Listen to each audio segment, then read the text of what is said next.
Streaming through the digital night, Jim Russell, he's got and light, unveiling mysteries of the unknown, UFOs in the alien zone. brother. Welcome. God damn it. Here we are now. Welcome, everybody. All these songs are such a meme. I love it. Oh my god. Thank you again, Divinormous, for making those songs. So incredible. Here, we'll get the Japanese style, the Miyamoto Musashi meditation music on in the background. Hopefully, Twitch doesn't DMCA me, or they didn't technically DMCA me, but they muted me for it. But I like it too much. It's so zen. It calms my mind, allows me to think more clearly. Welcome back, everyone, Divinormous, and everyone else who may be watching these VODs still. Thank you for watching these VODs still.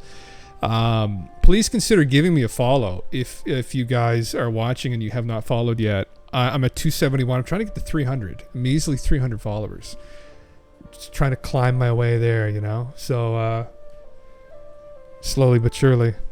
This evening, new article from Chris Sharp on the Liberation Times. Time for world government to wake up. In particular, the British government, they were saying. New Soul Foundation video. Soul Foundation is set up and run by Gary Nolan, Dave Grush, and co. Interesting initiative from a group of, fairly well-regarded academics. Nice to see. Academia finally taking this seriously and not just snorting at it, right? Snorts of derision constantly. Very nice. Very refreshing. Truth in Ancient Rocks. Truth in the Ancient Rocks. And the Ancient Megaliths. Maybe. Covered that a little bit too, actually. There's an Uncharted X interview I wanted to go over. I love Ben from Uncharted X. I think he's doing great work. He's doing work that may very well start to blend into this whole disclosure movement soon, because what they're starting to find is that we, at the very least, had a fairly advanced human civilization in the past here that had left relics all over the place, and it wasn't until we became advanced enough to run this stuff through 3D printing to realize, oh shit, they weren't doing this with copper and, stone chisels and copper tools. And then a Lost Balbazar interview. Very cool. I covet these things like gems. So I was trying to find another one, and I actually ran into this instead. So, hell yeah, brother. Let's get into it, shall we? Neighbor's over here, and he's into the Klaus Schwab shit. Hit us with some disinfo. Oh, fuck, did you? Yeah, I'm going to get to that in a second, actually. I'm going to go over this. Actually, I could probably just pull this up right now. The first thing I had up here, actually, is to do with when this stupid thing loads. Here we are. Actually, this is to do with censorship. So, I talk about, for people that aren't familiar with this channel, all kinds of different things on here. I'm very passionate about what's going on in the world right now, not just in regards to the awakening going on to, ufology and all that stuff, but also some of the stuff going on, the drama that's been going on here with these globalists. Oh, subverting and puppeting our governments here in the West, and the great revealing of that, the great revealing of corruption everywhere. I think, really, right, in all these different areas of the world. So, Drunk Physics, welcome, welcome. I just wanted to cover this. So I love Jordan. I don't agree with everything Jordan says and does. But Jordan's a great he's a Canadian treasure, Jordan. And supposedly recently, this is just today actually, YouTube has disabled autofill for his name and that of his daughter, and supposedly anyone with the last name Peterson. And I've heard of this stuff. I'm not a super techie person, but I've heard tell of this, that they will kind of secretly, covertly do these things to subvert people they don't necessarily agree with politically. And Jordan is a very, he's definitely like a right-leaning person, I would say. And YouTube is kind of a very liberal outlet. And he's not afraid to say audacious things that stir people up. And it would seem now they've decided to start filtering him out of the autofill, which is just fucking insane, man. But anyway, I mean, all of these different platforms have an agenda. I mean, it's a bit... Now, this is the thing, though. Should YouTube, should Google, should they all be completely objective? It's like, at the end of the day, somebody's behind all of these different platforms. And, you know, YouTube, now the censorship is definitely problematic in any way. You can't cut, any kind of censorship is problematic, but they're definitely more of a left-leaning outlet. Like Twitter, X is definitely more of a, it kind of is, it's just kind of a free speech platform, but there's definitely a strong right-leaning bias here. But I don't know. I don't really fall on either side of the aisle. I'm very neutral. So anyway, but I definitely would lean towards just free speech, right? I mean, I don't want to see things get filtered, and I don't want to see people have their names not autofilled, right? But anyway, it's notorious for stuff like that. Also, Twitter will shadow ban you if you go against certain narratives. Yes. Well, that's the other thing, too. And that's a really good point, Hendrix, in regards to this. If it's stuff pertaining to Elon himself, people tend to get either blocked. Brett Weinstein, Eric Weinstein's brother, has been blocked by Elon. And he was complaining earlier on about how some things he was posting weren't trending quite as well as he anticipated they would. So, as long as you don't piss off the king, right? As long as you don't step on his toes and start bringing up the Jeffrey Epstein connections, everything's cool. But yeah. Anyway, for the time being, I prefer it to Drudge Report, which every time you go, if everyone wants to go to a legitimate psyop in the media, Drudge Report. Oh, the king is cancer. Oh my. Cali pounded. Yeah. Anyway, man, I just get the fuck off this site. God damn it.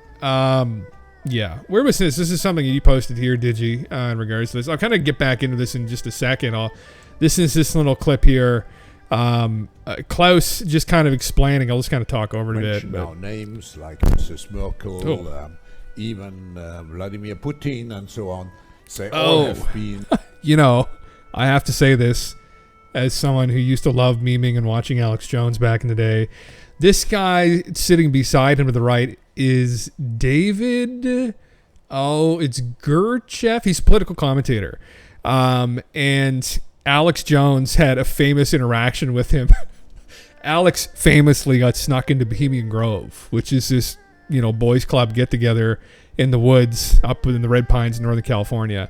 Kind of similar to the WEF, but kind of secret stuff. And they do these like pagan rituals, and it's kind of a meme. People in kind of conspiracy circles were suggesting they were actually sacrificing people, but they do a mock ritual when it runs. I don't know if it's run for the last couple of years, sacrificing like a mock human effigy, which is what people did back in like pagan times. They sacrifice this effigy to Moloch, which is represented as this great owl.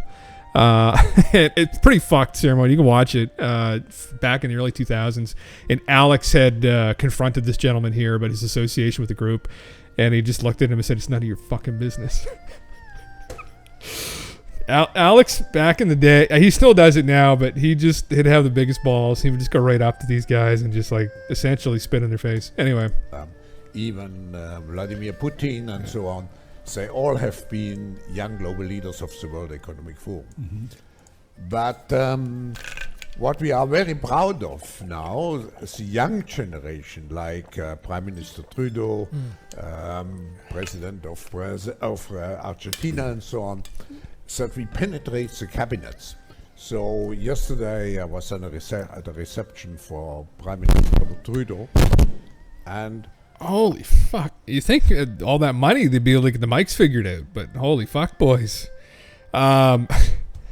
They penetrate the cabinets. Oh my heavens! Oh my heavens! Yeah, man, it is. Is Klaus Schwab Darth Sidious? I don't know. I mean, definitely a dink. He's a professor of economics.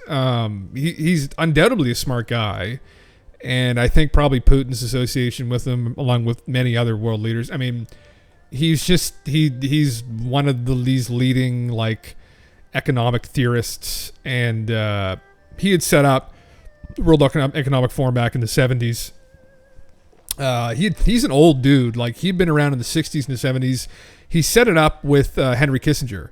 And it was this idea that they would kind of get together all these different Western democracies and kind of they would all kind of come together. And the idea was that they would, in the end, try to aim towards this kind of one world system of control. And like, none of this is a conspiracy. The conspiracy theory gets involved when like they're putting stuff in the water, like Alex says, to like play with people's hormones intentionally. And I don't know. I think anything that happens in that regards is probably just due to human stupidity, personally. But they're definitely sketchy people. And I think more recently have revealed their true intentions to subvert Western democracies. This is nothing new. This goes all the way back to, the guy in the village who had all of the, I don't know, bananas or, meat, etc. Right? I mean, people have been hoarding resources and people have been being manipulative and controlling. We've been dealing with assholes since day one, and we're still dealing with assholes. And these people are just very smart, conniving, Machiavellian. You can argue to some degree as well, psychopathic. So concerning for those reasons. I wish I knew what the plan was. We don't really, unless we go turn to remote viewing, and then we're right off the fucking wagon at that point. So, but hey, that's when things get really fun. It's not that much fun on the wagon, It's more fun off the wagon, rolling down the road, falling down the hill. Here is something I was going to touch on. An article I was going to read actually. Which is is it by Chris Sharp, this one? I saw actually drunk in the chat, people were speculating who was kind of behind this. I think most of the stuff that is posted here is by Chris. This is a hell of an article. Is this all the same article? Holy shit. All right, well, we'll go through most of it. It was written anonymously by a British author. I see. So the difficulty lies not in the new ideas, but in escaping from the old ones, which ramify for those brought up as most of us have been into every corner of our minds.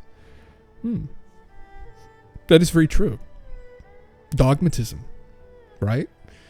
Holding on to these old ideas desperately, this old way, right? And moving on. And it's unfortunate. There's a good, anecdote that Randall Carlson had talked about. He's a very knowledgeable guy when it comes to climatology, and he's an architect, but he has a fascination with geology. The guy has like fucking a collection of 70,000 academic papers pertaining to the climate and geology. And I just said the guy's name in my head actually, but he was one of the guys who started to shift people away from gradualism. So initially in geology, because it was done by a lot of priests, because they were the only people back in the day that really had time and the funding to do any of this kind of scientific research, they were very much influenced by all the biblical stories, and they were kind of catastrophists in that they supposed that a lot of things were made very quickly, right? And then over time, the age of rationalism, people started to kind of move towards like, okay, well,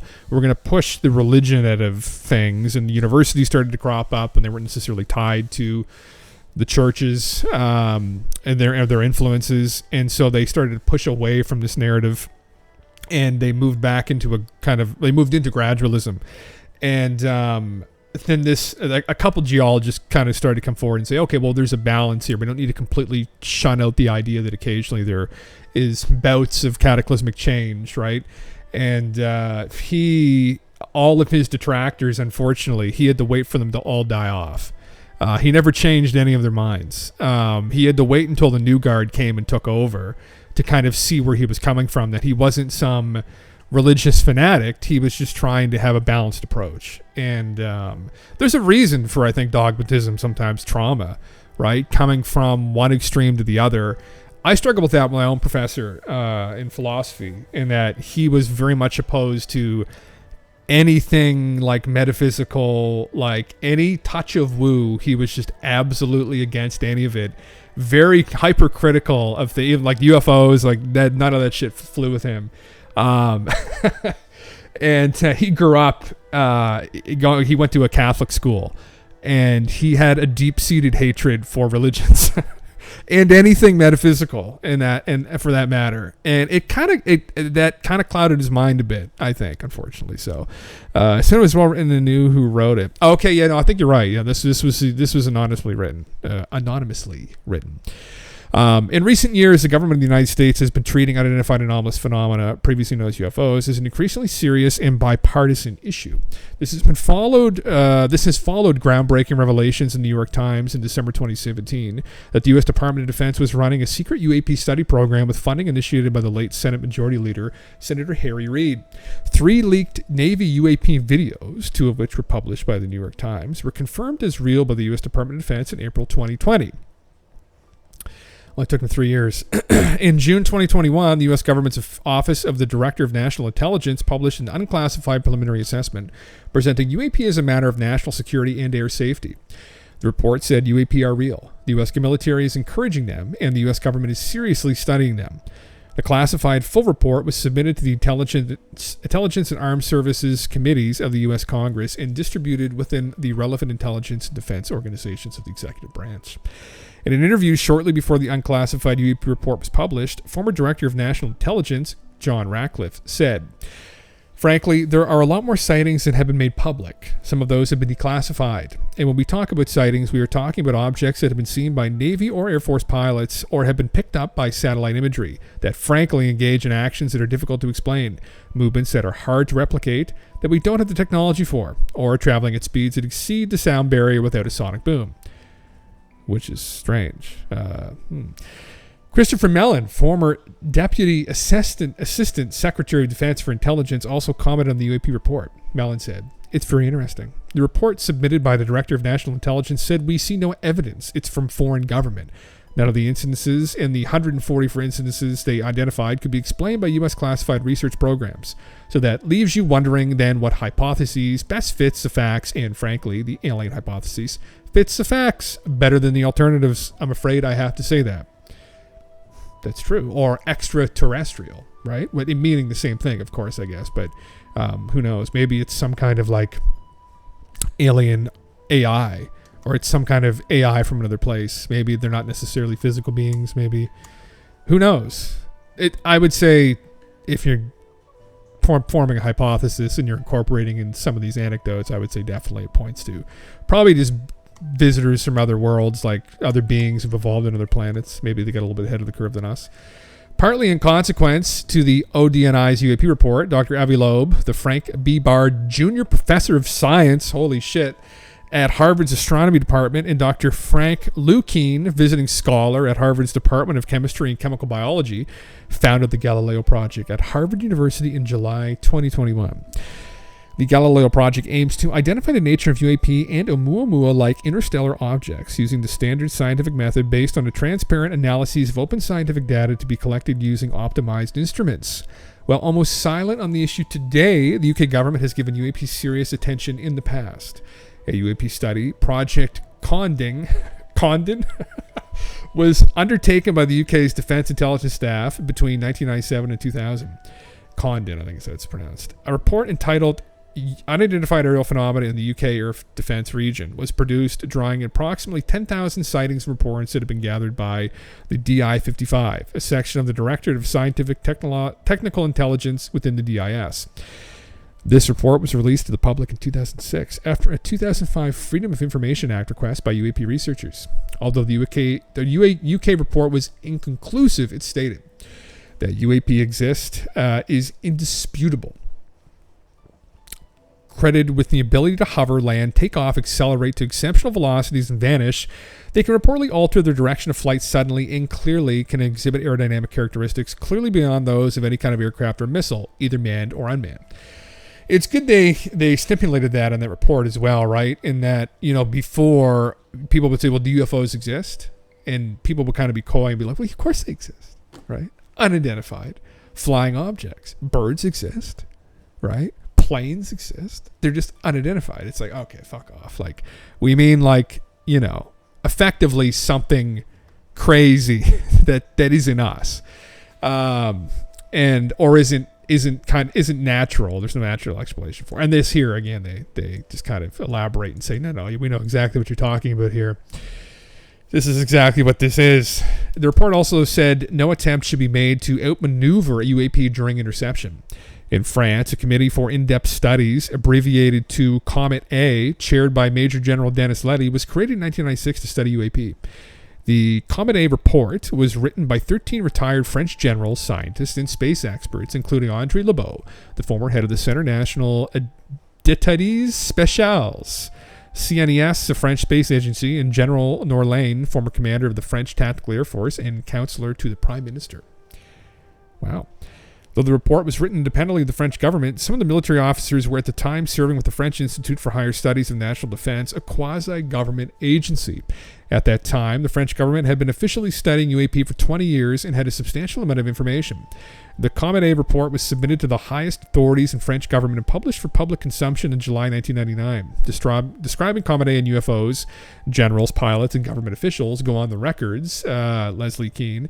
Letty stated, all the testimony we retained for the Comet A report is supported by tangible pieces of evidence, radar echoes, tracks on the ground, photographs, electromagnetic phenomena, and even a modification of the process of photosynthesis in plants.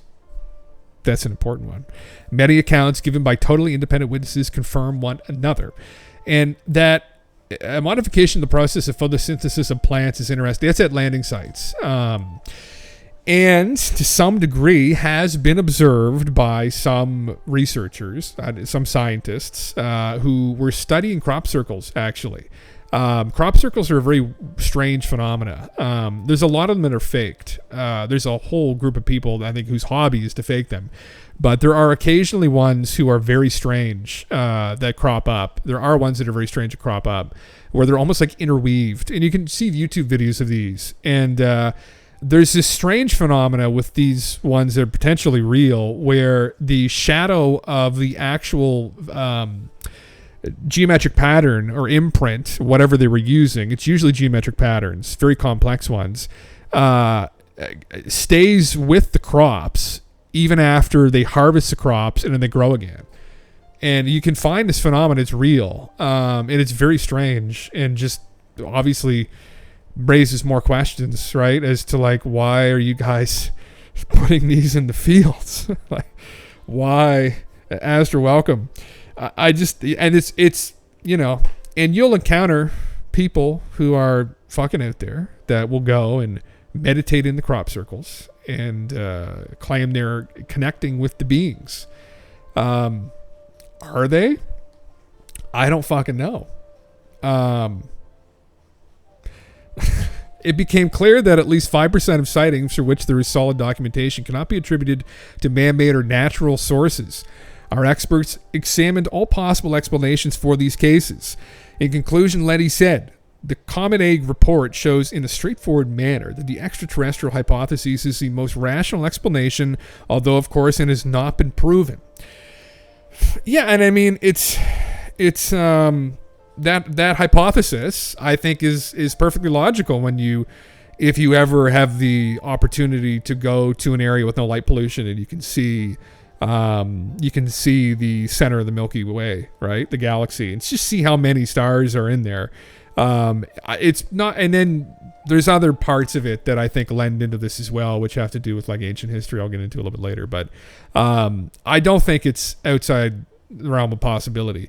The problem is the nature of like what exactly we're dealing with here, right? It might be way more complicated than we're willing to contend with, or we are able to even speculate on, right? So yeah, very interesting. Soil to not be able to retain water. Oh, that's interesting. That's very, I don't know if I've heard that. That's very interesting. Interesting. Rabbit, welcome. I've heard it can help. There was a couple of videos I'd seen. One, he was a fairly prominent researcher. I don't know, maybe he was in biology after, I don't know. But he was observing some of the crop that had been subjected to something that caused it to change. And it increased its growth slightly. Not dramatically or anything, but they were growing a little bit quicker. Again, why would you travel light years to then talk to us through crops? But then again, what are they doing in the crops? In the ones that are strange, right? typically these strange geometric patterns.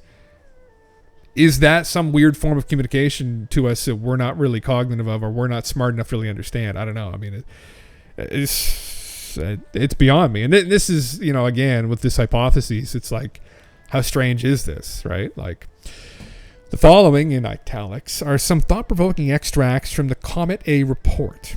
The extraterrestrial hypothesis is far from the best scientific hypothesis. It certainly has not been categorically proven, but strong presumptions exist in its favor, and if it is correct, it is loaded with consequences. The idea is ridiculed by much of the media. At the same time, in this spirit, most politicians and the vast majority of members of the intelligentsia state that humanity has better things to do than to chase such rainbows. It is clear that under the hypotheses of the existence of UFOs of extraterrestrial origin is proven, there is a risk that not only the position of the intellectual authorities, but quite simply the social position of the scientific elite would be considerably compromised. And this is interesting, this is very interesting.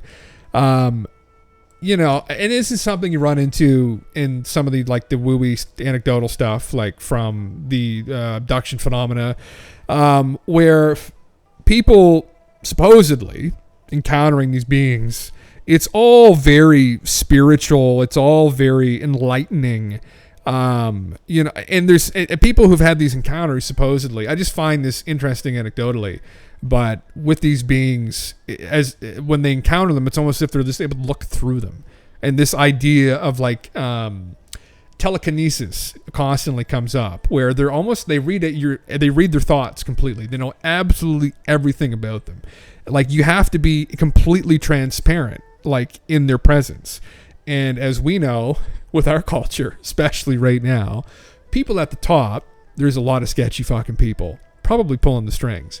And there's a bit of a deception going on. A lot of people have the kind of wool pulled over their eyes day to day, but a lot of things.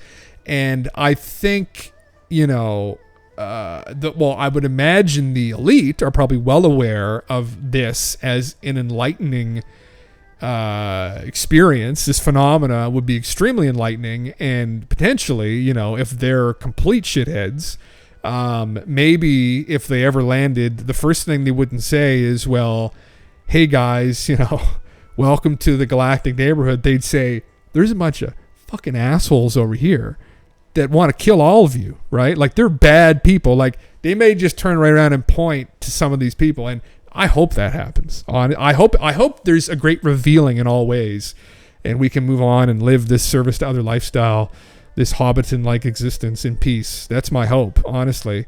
Anyway, but I mean, encountering this stuff, educating yourself on it, it's inevitably enlightening. Right, it kind of wakes you up to the fact that, oh, there's some strange stuff going on, and then you dig into people who've been researching this seriously, and I always throw Stanton Friedman's name out there because I love the guy. Very revealing in that, oh, well, there have been secrets that have been kept, and there are conspiracies in the government and in the world, and it kind of, and that's what I credit this for, kind of as a young person waking me up. It in part to like other areas, problematic areas of the world, where I was like, I kind of made me realize, oh, it expanded my, perspective. And anyway, that's problematic if you're a group of people that want to keep everybody down. If the Americans were able on the occasion, the 1947 Roswell crash, or on other occasions, to collect at least debris and entire wreckages of extraterrestrial vessels in fairly good condition, and even cadavers of humanoids, a certain type of contact might well have been established. First statements and reactions are often considered to be more probative, that's a nice use of language there, than subsequent affirmations. Thus, immediately following what would later become the Roswell affair, General Twining was tasked with preparing a secret report on flying discs, the existence of which was not revealed until 22 years later in the Condon report. It emerges from this that these objects truly do exist. But since then, the United States has followed a policy of increasing secrecy, classification above top secret of certain UFO files, according to General Barry Goldwater, and constant disinformation. The strange conclusions of the Condon report are just one case in point. Why would and how could such an important secret be kept all the way up to the present, despite everything? The simplest response would be that the United States wants to maintain at any cost, military technological superiority over rival countries and perhaps preferential contact. Very interesting. That's a good question, Drunk. Yeah, we were talking about that, weren't we? Like not that long ago. I was speculating about that you got to think, like, because we've covered a couple people on here who have interacted with these firsthand witnesses. So like Jeremy Corbell, right? Like, God bless you, Jeremy. Do your thing, brother. Whatever you want to drink, all the IPA you want to fucking drink. I don't like IPAs. Just but anyway, and if Jeremy's got these firsthand witnesses coming up to him, man, you better fucking believe over the years that Stanton, pretty accredited nuclear physicist, right? One of the only like really credentialed intellectuals to tackle this head on publicly, he definitely would have had people from some of these programs reach out to him. And maybe it was beyond that as well, or maybe he did, through these people, have some firsthand knowledge. It wouldn't have surprised me, but it's funny that if that's the case, I would bet that he did. Obviously speculating, but like I would bet that he knew some shit. And it's funny, he never said anything publicly about it, ever. So, to the day he died. So, he lived around where I lived. Around where I lived. He lived in the same province that I do here in Canada. He lived in Fredericton, which is the capital city of New Brunswick. And many times over the years, I contemplated going and driving, because I'm not a stalker. I knew where he lived, though. I knew where he lived. A lot of people in the city did. He was quite a famous figure in the town. And a really good guy, too, supposedly. And as a young person who was interested, not obsessed, slightly obsessed with this stuff, I desperately wanted to just have a conversation with him on this. Wanted to pick his brain, and I never got a chance to. And I regret not doing that. When I was in high school, I tried calling. I called his house actually a couple times. I was trying for a project. I wanted to interview him. I just got his answering machine. And actually once, if I can recall correctly, I think I've told this before, I think his wife did pick up the phone, but I chickened out. I just hung up. Yeah. He did. Yeah, he did. Yeah. And another reason why I'd love to talk to Jacques too. That'd be amazing as well. I mean, but those two were kind of the big daddies, right? The granddaddies of ufology. They started it. The two of them started it. They were both very disciplined, very logical, very grounded intellectuals and scientists, both of them. And they're the foundation of all of it, honestly. They're what keep it all together in light of all of the deep woo. So yeah, this is interesting though. This is speculation here on the part of this report, but that they would maintain this cover up to have preferential contact, which is interesting. That's a big. I mean, it's a serious rumor within ufology that these guys had heard and speculate on.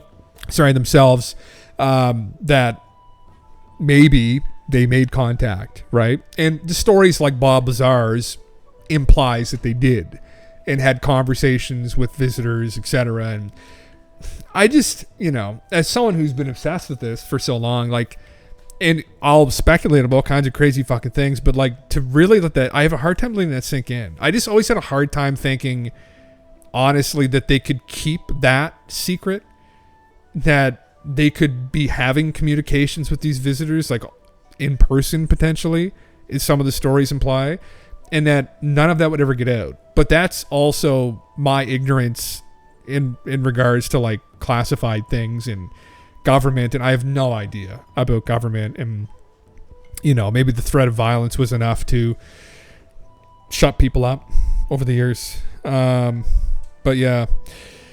Policy secrecy and disinformation could have been dictated by an understandable concern for not creating panic reactions or irrational crazes among the public, or the concern at the time for protecting the country against actions by the USSR, or else, in a more prosaic and political fashion, not appearing in the eyes of voters to be incapable of providing convincing explanations regarding these phenomena. No doubt, it would not do to undermine the prestige of the armed forces, which was incapable of interdicting these violations of airspace and invite attacks against a military budget on the part of political opponents. Anything is conceivable, even the fear of seeing various government agencies accused of having lied at one time or another. Whatever the case, it is symptomatic and illustrative to note that since 1953, the United States has equipped itself with an impressive repressive arsenal, which is still in force, it seems. In particular, they enacted 2 military regulations, the first prohibiting the public disclosure of information relating to sightings of UFOs, and the second making the unauthorized disclosure of UFO sighting by the witness an infraction punishable by 10 years in prison and a $10,000 fine. The JANAP regulation applies to military personnel, but also to commercial airline pilots and captains in the merchant marine. Crazy shit, huh? Now, some of that stuff more recently, I think, has been lifted, and now they've been encouraged to make these kinds of sightings. But again, this framework kind of in place, unbeknownst to a lot of people that aren't within these kinds of classified areas, that there were serious consequences for talking about this. And unsurprisingly, I guess, like if you look at the level of secrecy through the Manhattan Project, right? Like zero tolerance. Like if you were spying on that base, doing that project, it wasn't like, oh, well, let's put you in jail for a couple years and let you think about it. It's bullet to the head. Goodbye. Off to the next adventure. Bullet to the fucking head. And this is on that level. And if for whatever reason they have these crafts, and maybe they're like super advanced, like Bob Lazar had talked about, and they have ridiculous levels of power within them, which they would hypothetically have to do maybe what they're doing. That's sketchy as fuck. Like that's like a Manhattan Project on crack. It's like, we don't have to beat the Nazis. We have to try and figure out what the aliens have before the Chinese and the Soviets do, right? Or at the time the Soviets. Now it's the Chinese and the Russians. Anyway, our general conclusion is that nothing has come from the study of UFOs in the past 21 years that is added to scientific knowledge. There has been no physical bits and bobs of this stuff really recovered. So then the scientific method is going to struggle without that. Careful consideration of the record as it is available to us leads us to conclude that further extensive study of UFOs probably cannot be justified in the expectation that science will be advanced thereby. I mean, yeah, we're going to have something physical to study here. And until we get that, it's going to be kind of speculative. It's going to be he said, she said. Other areas, other disciplines could chime in, right? Psychology could chime in with what the fuck is going on with all these people saying they're getting picked up in the middle of the night. Are they just hallucinating? What is a hallucination? How much do we know about hallucinations? How much do we know about human consciousness? Can we get someone who's researched this to chime into this a little bit more and be like, are these people fucking hallucinating? Because if they're not, we've got a big fucking problem, guys. There's something going on if they're not, right? And we've had a couple people over the years, right, who with great courage, right, and not ignorance, right, great courage, right, came forward after actually listening to some of these people and came to the conclusion that many of them, unfortunately for us, right, in the academic establishment, weren't crazy. And what they were experiencing didn't really jive with a hallucination as far as we've been aware of what hallucinations are up until right now. And that's Johnny Mack, for anyone that's curious. And it's not just John Mack, though. I mean, John Mack is like, he was the most accredited person that looked into this. I mean, he was literally, at the time, the smartest guy on the planet. He was like the best guy that you could possibly get to tell you whether or not you're crazy. Like, objectively, he knew crazy better than probably almost anyone else on planet Earth. And he sat down with dozens of people who claimed to have been picked up by these beings and came to the conclusion that they weren't crazy, and he didn't think they were having hallucinations. He think they actually encountered something. Uh-oh. And our little fucking reality starts to crumble away, right? But I mean, that's extremely alarming. Why that wasn't a headline on the news for a couple months consecutively, I don't know. But then again, everybody needs to go to work, right? They need to pay their taxes, right? Just don't ask any questions. Just keep your fucking head down. Keep moving forward, right? That's the whole meme, right? That's what they want, whoever they are. Assholes. I shouldn't say rich, because there's tons of people with money who do good things, but just fucking assholes. Anyway. Yeah. However, Dr. James E. McDonald, the report also concluded the extraterrestrial hypothesis was not useful in explaining UAP sightings. James E. McDonald, professor of atmospheric sciences at the Institute for Atmospheric Physics, University of Arizona, delivered a rebuttal on the Kahn report in December 1969 at the 113th meeting of the American Association for the Advancement of Science. He said, the Kahn report, released in January 1968, about 2 years after Air Force-supported study, is, in my opinion, quite inadequate. The sheer bulk of the report and the conclusion of much that can only be viewed as scientific padding cannot conceal from anyone who studies it closely the salient point that it represents an examination of only a tiny fraction of the most puzzling UFO reports of the past 2 decades, and that its level of scientific argumentation is wholly unsatisfactory. Furthermore, of the roughly 90 cases that it specifically confronts, over 30 are conceded to be unexplained. With so large a fraction of unexplained cases out of a sample that is by no means limited only to the truly puzzling cases, but includes an objectionably large number of obviously trivial cases, like what all these debunkers do on Twitter, it is far from clear how Dr. Condon felt justified in concluding the study indicated that further extensive study of UFOs probably cannot be justified in the expectation that science will be advanced thereby. You know, and this is something that, again, they like to do. You know, it's funny. A famous one is Mick West on Twitter, and like, I don't have anything against the guy. I think some of the arguments are asinine, obviously, but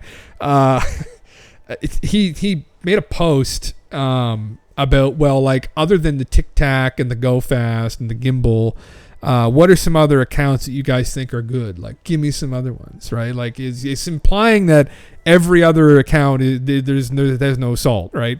It isn't worth its salt. And you know, I responded to him with a fairly detailed response in regards to the Phobos incident. 1989, and he never replied. It's like cherry picking things that are easy to explain, and then not touching some, you know, not touching some really radioactive ones, right? That don't make any fucking sense whatsoever. And that's also what people do to try and keep their fantasies going. Right? They don't want to destroy their illusions. They don't want their illusions destroyed, which is very depressing and sad and quite contradictory in that he's trying to constantly destroy the illusions of people who have been, you know, lulled by all of this woo, right? And all these crazy, wacky UFO stories. But then he himself seems very hesitant to destroy his own illusion that it's all just some giant hallucination. And or when he says things like that, really just explain in more depth. Well, like, what are hallucinations? Like, what do you mean by that? It's some mass hallucination. Like, you know, bring on someone who knows what the fuck they're talking about in regards to hallucinations, right? And if that's feasible. I would say it's clearly not. Objectively, to come to the conclusion that it's all been some giant hallucination is insane. Literally, right? Like, that, it's flat earth level insane. I'll just say that, honestly. It's that level of delusion, really. It's like, nope, they're not, nope. all the pictures are fake. Nope. No, it's all fake. No. What do you mean the Greeks knew it was round? What? No. It's like, just, all right. Go off in your corner. Fuck. Whatever, you know. Explanation of Phobos, 1989, Donnie. Yeah. Yeah, that's real hard to do that. It's real hard. I don't know if there is. I haven't heard anyone provide a really good explanation as to what was going on there because, again, with the incident, it was tracked, and I provided in the Discord, if you go to the pin tabs on Forbidden Knowledge, there's a Sitchin documentary. They're kind of scrambled for reasons, but if you go down, you can click on it. The documentary Sitchin Head, and documenting the saga actually that was broadcast on TV all over the world. And it was the Russian / Soviet scientists, astronomers, astrophysicists puzzled by this shadow that kept appearing on the surface of Mars as this craft was taking photos of it. And they go through the process of all of these different explanations being posited as to like, well, could this be a glitch? Could this be, a piece of sand? Could this be... And none of it was making any sense. And it's very interesting. And Sitchin did a brilliant job cutting the documentary and all of the news clips together. There was an interview with another British astronomer too. They were all kind of confounded by it, honestly. And then suddenly, they lose contact with the probe. As it starts to kind of veer out of, the orbit of Mars. Well, it's still within the orbit of Mars, but as it was starting to veer towards Mars moonlet Phobos. And as it veered towards there, that's when they lost contact with it. And then it took 2 years for the truth to come out, which was a, ex-Russian cosmonaut, head of one of the top people in the Soviet / Russian Air Force. She was a woman, Marina Popovich. She went with a group of very accredited people to the Russian consulate in San Francisco and held a press conference, which should have garnered far more attention. Surprising it didn't, but she effectively told the world in the United States that something shot the probe down. And she showed the last picture that it sent back, which was this cigar-shaped looking object. Huge, by the way. I mean, you could probably, people probably have figured out the size potentially of the object in relation to where the craft was to Phobos, where the object is.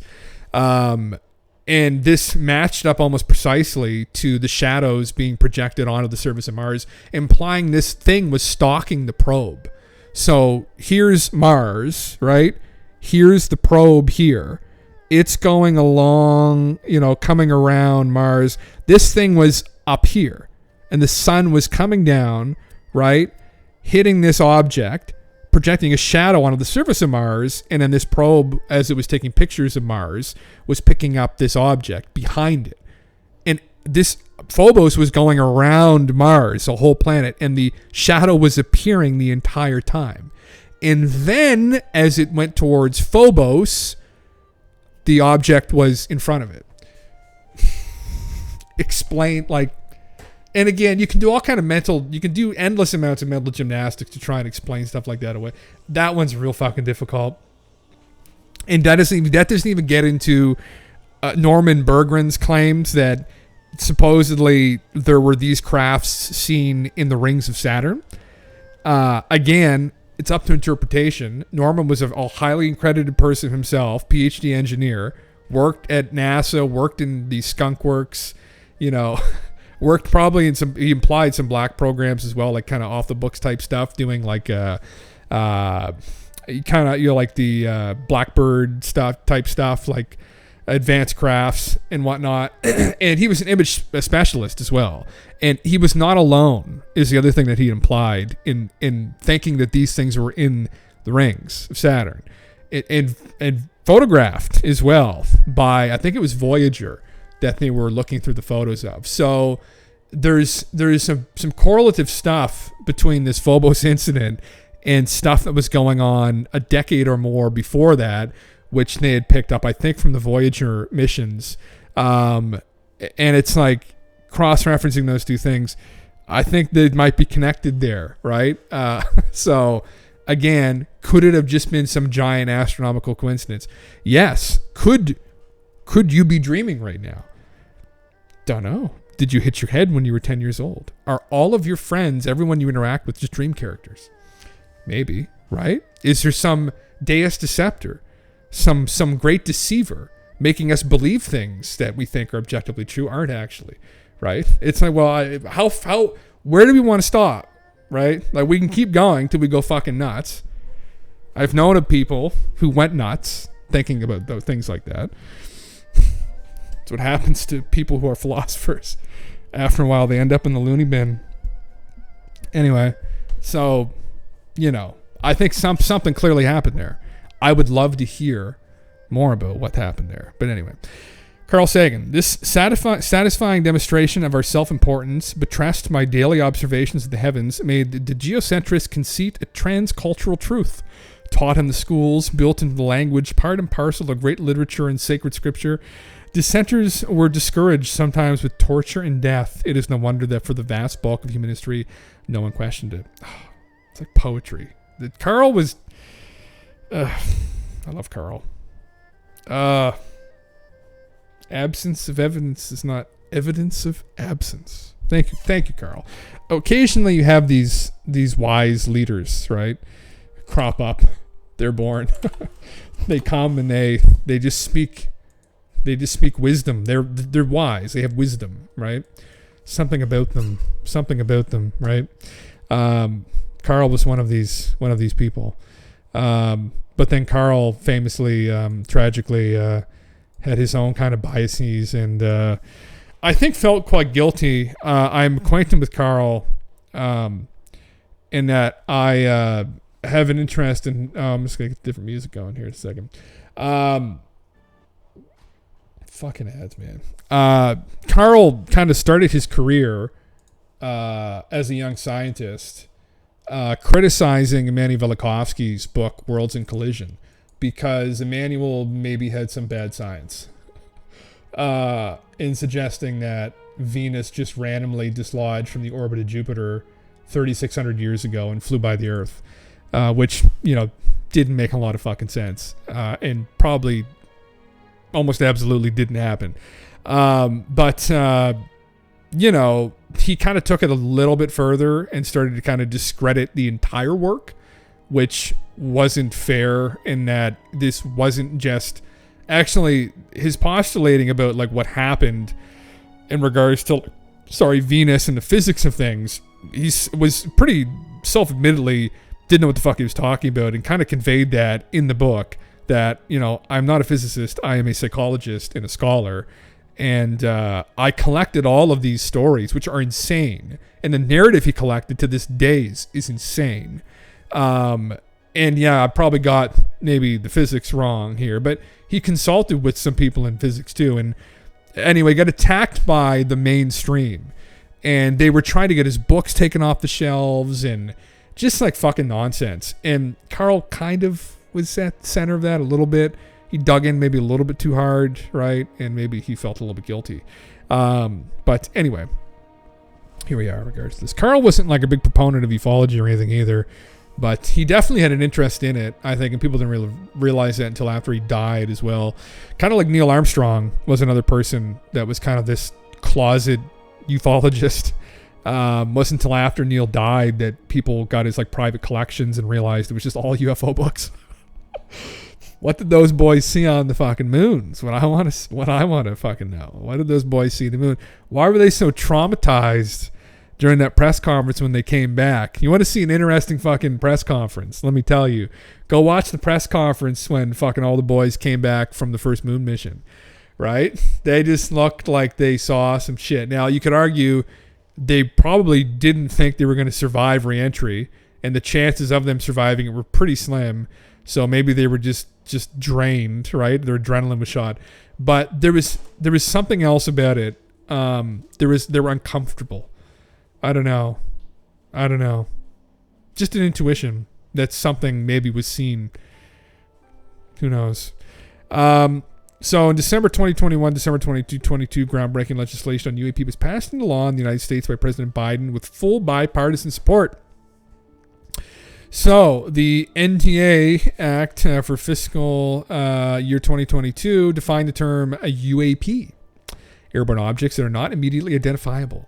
Transmeaning objects and devices, and submerged objects or devices that are not immediately identifiable, and a display behavior or performance characteristics suggesting that the objects or devices may be related to the objects or devices described in subparagraph A or B.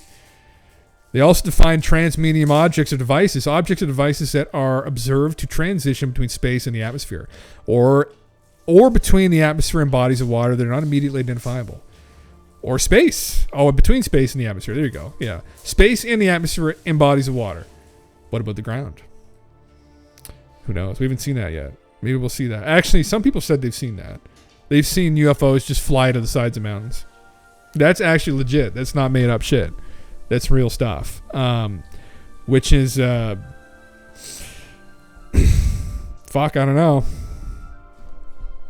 Are they just holographic projections? Probably not. A permanent and fully funded UAP office, Arrow. Yeah, we've gone over Arrow, and I don't need to read through everything to do with Arrow. And it's like, fuck that. But interesting. A glowing red orb was observed by the flight security controller to be hovering above the O-Flight gate. Air Force Captain Robert Salas was a deputy missile combat crew commander at O-Flight during the Maelstrom UAP incident. Salas is one of several military witnesses who publicly testified at a citizen UAP hearing in September 2010, live streamed by CNN and held at the Washington National Press Club. Salas also testified on the Maelstrom UAP incident at a citizen UAP hearing in the United States on October 2021 and a Brazilian government UAP hearing in June 2022. After the congressional UAP hearing in May 2022, British astronomer Colonel Tim Peake spoke on British national television. Peake said, "I don't think it's a development of any state, nation, or non-state organization at all. I think when you see the video footage, it's quite remarkable. It does seem extraordinary as to what these machines are capable of. There is no explanation for it, other than they are aliens and they must be from the Pleiades or Alpha Draconis or Zeta Reticuli. One of those three. We have to narrow it down." Peake is not the first astronaut to speak on this topic. Fuck no, he's not.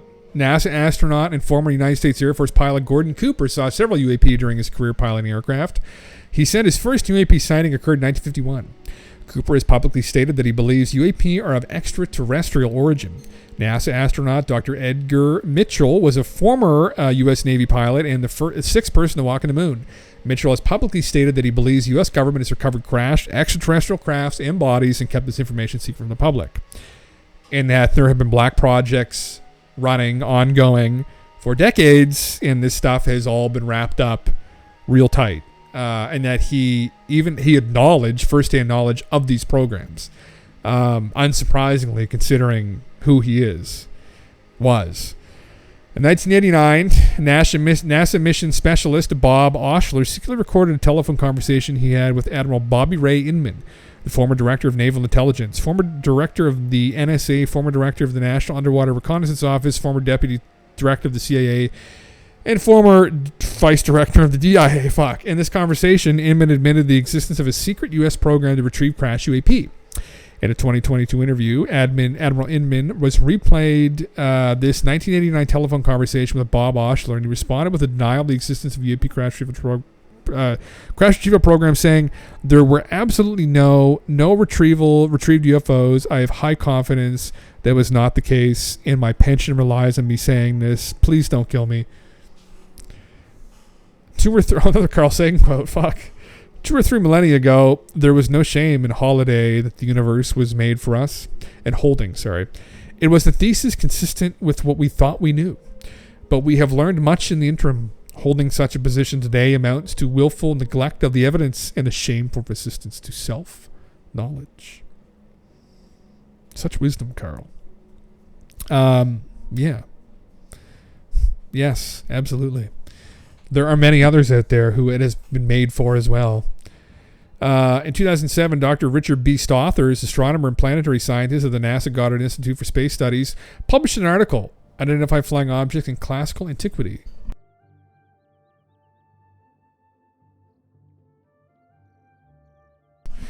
Stothers found a small residue of puzzling reports that fall neatly into the same categories as modern UFO reports, suggesting that the UFO phenomena, whatever it may be due to, has not changed much over 2 millennia. Jesus Christ. Does it go back that far? I guess, you know. It's interesting. You know, modern kind of like alien stuff in the past, depictions of aliens. There are some strange depictions of entities on cave walls and whatnot.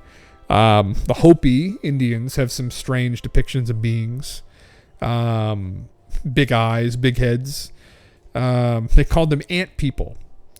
Although I would potentially contend that this is not the same as like what we see in like modern ufological reports of like the Greys and whatnot. In that ant people translates effectively, depending on how you translate it, to Anunnaki, which translates to what the fuck. It's very similar to the Sumerian pantheon. But the natives in the Aborigines in Australia have some cave art that is very interesting, which pretty blatantly depicts these beings like small, thin, big heads, big eyes, and they speak of them directly. The Hopi accounts are a little bit different. Like they'll speak of like giant people. It's a different thing. It's all the woo. It's a different part of the woo. But the Aborigines kind of definitely reference potentially something that could be construed as what, you know, people in modern times have been seeing and maybe even talking to, who they've been talking to. June 2022, NASA launched its own UAP study program. We're not even going to go into that because it was just such a huge fucking disappointment. Just massively disappointing. Just probably a psyop, honestly, from never a straight answer. Again, are any of these people going to have the courage to stand up in front of all their peers? Maybe if they even know anything, right? That's the thing. Like, this would be so compartmentalized, and I think there's been talk of this for so long. It wouldn't surprise me if that was actually the case, right? As serious as it is. Again, think Manhattan Project. Like, I don't think anyone up there knew what the fuck was going on. They're probably all pretty transparent that they didn't think there's anything to it because they didn't know anything about it. They didn't really have any good hard data on it. Generally disappointing though. Obviously, we wanted them to come and get on board and open their fucking eyes, but of course, they didn't really contribute anything that interesting. There have been rumors over the years that there have been people within NASA who have been privy to some interesting kinds of things. Now, if we suppose that these crafts are flying around everywhere up in the upper atmosphere and whatnot, that an entity like NASA, which has access to so many satellites and takes so many regular pictures of the Earth, would run into maybe high-res pictures of these things occasionally. You would think that, right? Then if that was the case, you would expect maybe some people who are in imaging here would say, wow, yeah, we do pick these things up once in a while, and they look fucking really weird. What are the chances, right?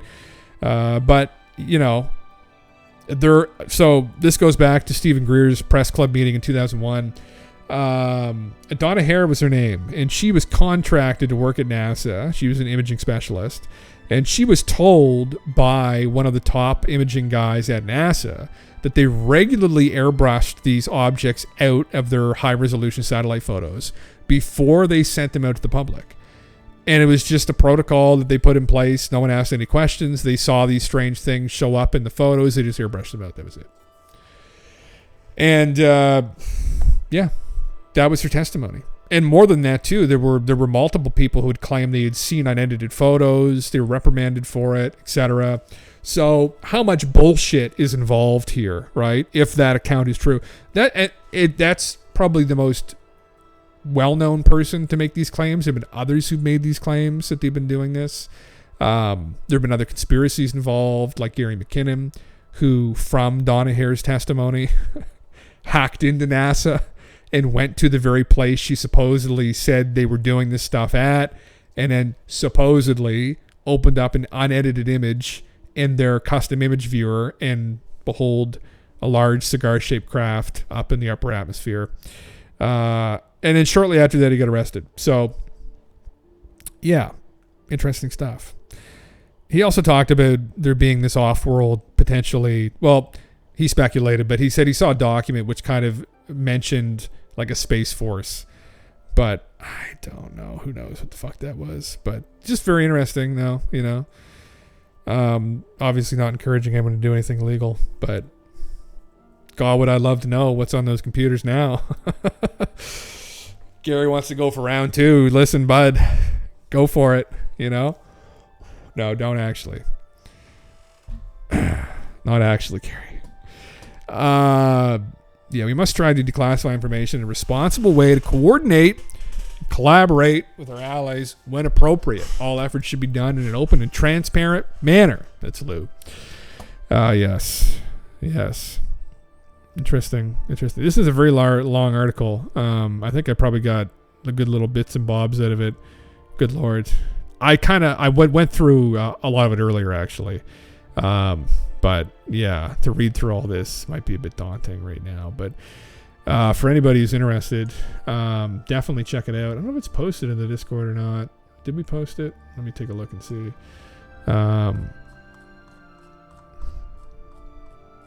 No, I'll post it here now, I think. Just for people that want to scroll through the whole deal. Yes, sir. Yes. Moving on then. Moving on to this, which is interesting, which is a video. Introducing the Soul Foundation. Here is a little taste of the Soul Foundation presentation videos that will be released soon. The Soul Foundation website.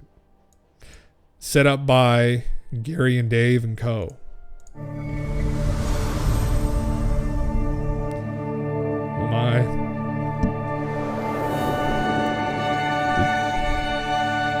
The Soul stand for shit out of luck? Is that what we are with all this UFO stuff?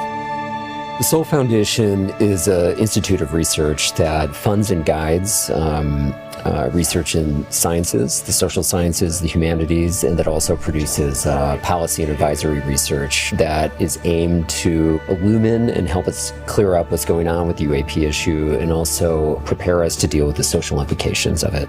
I come from a tradition in science of taking from multiple different fields of science and thought simultaneously and synthesizing them into something new. You create and you invent. I'm a tinkerer by nature, and so here we are tinkering with the reality of what this might actually mean. We also are putting together what we call a whole of society approach that engages all institutions and kinds of people so that we can deal with what may promise to be a very world-changing issue in a way that involves everyone. Here you now have everybody realizing that it's possible to talk about this and that they're not going to be booed out of the room.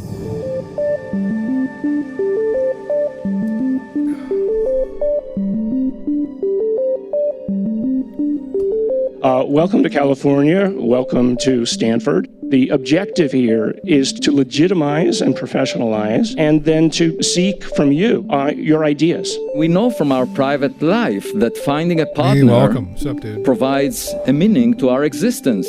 The same holds for finding a partner in outer space. Suddenly, the universe will not appear to be lonely.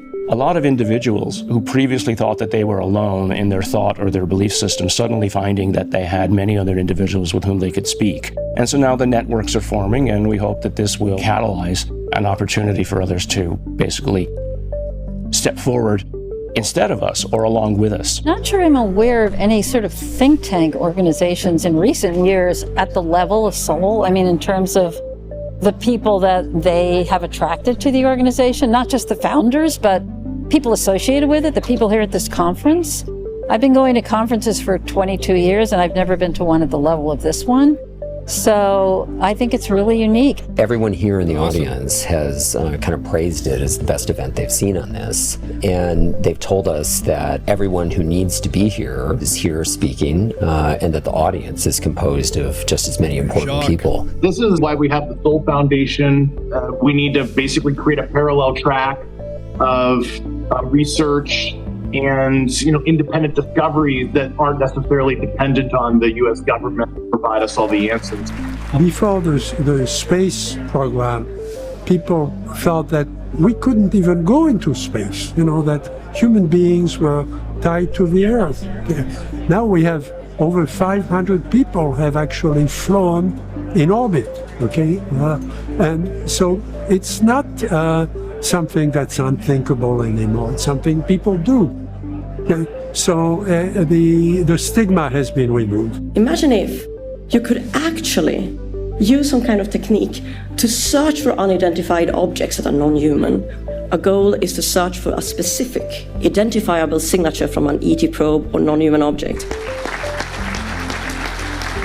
It's an absolute perfect moment for Sol to get involved, because we need policymakers to be advised on this, right? I mean, they want to do the right thing. There are many members of Congress who want more transparency, but the more information they can get from the brilliant people associated with Sol, the better it is. So I think the moment is perfect. The fact that they're acknowledging it, whereas before, there's been rumors that NASA didn't want to do anything and other people didn't. But I think there's kind of like a crescendo, or something's coming, where now we can all get behind it. And I think if we can get this into more mainstream academia, I think it will help with a lot. Absolutely. The more academics that are writing papers, the broader the base of interest is going to become. And I think that's another really important aspect of what Sol is doing.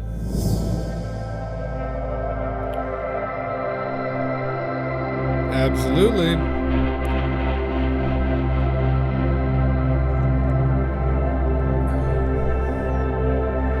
What one learns when one gets in this field is that you end up with more collaborators, more supporters, and more offers of help than you would get if you were working on something conventional. What they're really just trying to do is foster a coalition of the willing to properly identify what's going on. I think there's been other groups that have done this, but not at the scale of which Sol is trying to do this. The Sol Foundation is something that we've all been dreaming for a long time, and I think it's the appropriate way to call attention to the problem and to gather the energy that we're going to need to go forward. Anybody who brings something forward in a manner that is logical and non-hyperbolic, we want to hear from them. The influence that Sol can have in terms of bringing in the academic community and drawing these people in and creating papers that academics can read, it's going to expand the base of people that become aware of this situation, of the UAP issue, and it might draw in other intelligent people that haven't been exposed to it so far. When this conversation develops and when the issue develops, we're always there to provide answers, because we were asking the questions that people are today 5-10 years before. We're on the precipice of feeling that we are both smaller and larger than what we thought we were before.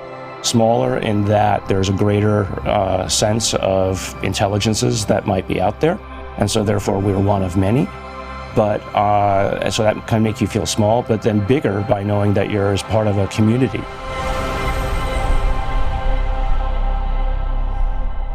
Very nice. Oh, it just has good vibes, and it's kind of, just a lot of very forward-thinking, kind of open-minded, creative people coming together and finally confronting this in a very organized, logical manner, which is good, which is what we need. I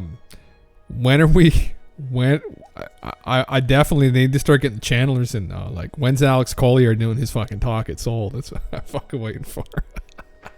If people don't know who Alex Collier is, just please YouTube him.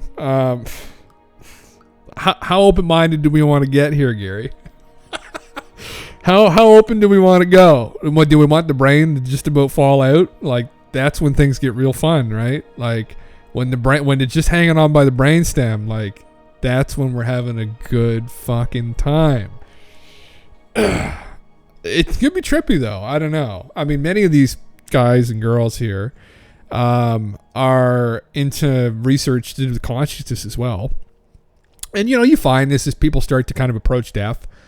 They start to kind of ponder these questions a little bit more, right? About like, well, what's going to happen when I die? Like, is there something afterwards? And is there anything to some of these wacky stories that Jim talked about on stream? And, it's, I think it's inevitable. We all confront these things at some point. And just the nature of human consciousness is, I've always find it extremely interesting. I didn't think it was there's obviously an element of it that's a consequence of the brain, right? But there's other aspects of it that I think need to be looked into much further. As I am a proponent of simulation theory, not that I'm proposing anything to do with it, but just following much smarter people than myself who are kind of in the physics of it and looking at the source code, maybe reality, and trying to be like, how does this all make sense? And then I'll chime in with some philosophical bullshit, some metaphysical bullshit. But yeah, interesting. I look forward to them posting more about the meeting that they had. They had a presentation going on for a day or two, and they're going to be releasing those clips, some of which we just saw here now. The entire presentation, though, is going to be posted. I think Gary's going to post it online, which is very exciting. I look forward to it. I look forward to hearing what many of these great people have to say. Pivotal people. I mean, Jacques is there. They got the great granddaddy of them all there, right? Of ufology, right? The guy that with Hynek was the first to really properly dig into this. So very cool shit. Absolutely, some very cool shit. I thought this was funny.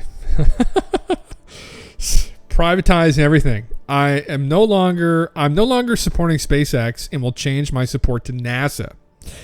I refuse to support any organization that hires Nazis. I'm hoping this guy was just memeing, but something tells me that he's a bit of a dingus, and he's not. You see NASA. Little does he know who helped set NASA up. Right? Needs to Google something, my dude, called Project Operation Paperclip.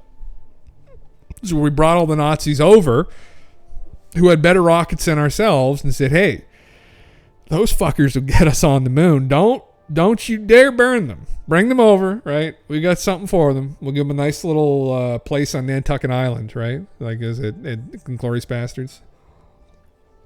Nice little piece of heaven, right? All you have to do is get us to the moon and just shut your mouth. And that's what they did. And potentially some other things, right? But that's the world that we live in, unfortunately, right? It's terribly corrupt. And there were tons of bad people in Germany. And there's tons of bad people in the United States. And there's tons of bad people in the UK. And there's tons of good people, too, in all those places. And that's just the way that it was, and that's the way that it is, and that's the way it'll probably continue to be until we reach some kind of enlightenment, and maybe we can start reading people's minds. I don't know. Hopefully soon. Hopefully soon we choose to service to other path. That, or we all just kind of decentralize away from the sick state, and we kind of organize ourselves into bands of people, live in the woods, and maybe supported by some technology, create a new civilization with the aid of our galactic brothers and sisters and thems and everything else, right? Like, whatever the fuck they want to call themselves. Doesn't matter. We'll live in peace together and love. That's all that matters. And acceptance. You probably think the world's flat, you bloody disgrace. Disgrace. Disgrace.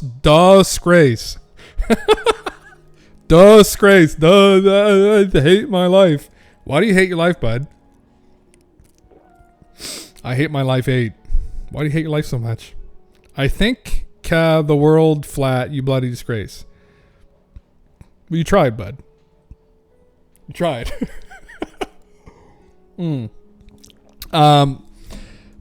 Yeah, this is and kind of regards to this narrative a little bit. Library of Wealth. This is to do with this is another journalist. This is kind of shifting gears here just for a moment. You figured out, don't you, bud? You probably can't even realize your parents dislike you. Oh my! Is this what happened with your parents? Is this why you hate your life? Oh fuck! But if you come in fucking razzing, you got to do the spell check first. Like, you can't come in here fucking listen, but like, let Jim Russell teach you a little bit on how to fucking troll. You can't come in razzing. You got to spell it all right. If you spell it all right, that would be pretty good though. You got to fucking keep going though. You're doing good. This is what they're hiding about BlackRock. So this is really fucking interesting, though, and disturbing, honestly. And then, you know, how the fuck does this relate to UFOs, Jim? Right? It kind of does, in that, you know, potentially this system of control that's kept this stuff locked up tight is involved here, right? You know, I just, not to get all apocalyptic again, but she's starting to come unraveled. She's starting to come undone a little bit. And we're kind of at the precipice of a lot of things, right? We're at the precipice not just of what's going on with ufology and disclosure, but there's disclosure on many different fronts, I think. It's a good way of putting it. I think that we're all seeing clearly. Again, everyone knows this, but you know, I just find this interesting. And one of these disclosures is that financially the West is about to get itself into big trouble. And it already got itself into big trouble towards the end of 2018, early 2019. And then something miraculous happened that turned out to be something horrific, but then provided these institutions a miraculous opportunity to course correct for a short time. Right? But inevitably, we're coming ashore. Anyway, I thought I'd play through this video a little bit. Yeah. Why don't you go stare and a river at a river? No, your penis penetrates just as pillow. Feels nice, but hurts. That's how your mommy felt when you came out of her fanny. Go stare at a river. Your sister hates face. Sister hates your face. So you got that part right. Yeah. Yeah. Okay, bud. Yeah. Now just a little bit. That's you got spell check a little bit better there. You're pretty good though. All right. A plan at the end of 2019 of the monetary policy that the Fed followed exactly when COVID happened, about what the Fed would need to do during a unforeseen crisis. I mean, it's just like, was that incompetence or is that corruption? You know? And so, I mean, a lot of times they try and absolve themselves of like, when they sort of get caught or start to get caught for something corrupt, they'll be like, oh, don't look any further. We're just really stupid, you know? But that's how they do it. If you consider just like the massive amount of wealth transfer that's happened in the past 20 years to like the people at the very top, obviously, well, I think it's obvious, but I mean, that can't all have been because of incompetence, you know? And more has come out like with COVID too, like, you know, the safe and effective stuff about the vaccines. And I mean, a lot of people in alternative media knew it was experimental and that there wasn't enough testing and stuff, and they were censored, and then the stuff was forced on people through mandates and things like that. Like, was that incompetence? Goodbye, my boy. You know, I mean, they knew then what a lot of people in alternative media knew then, they being, you know, the people in charge, and they still put it through anyway. And now there's like, they're acting like it didn't happen, you know?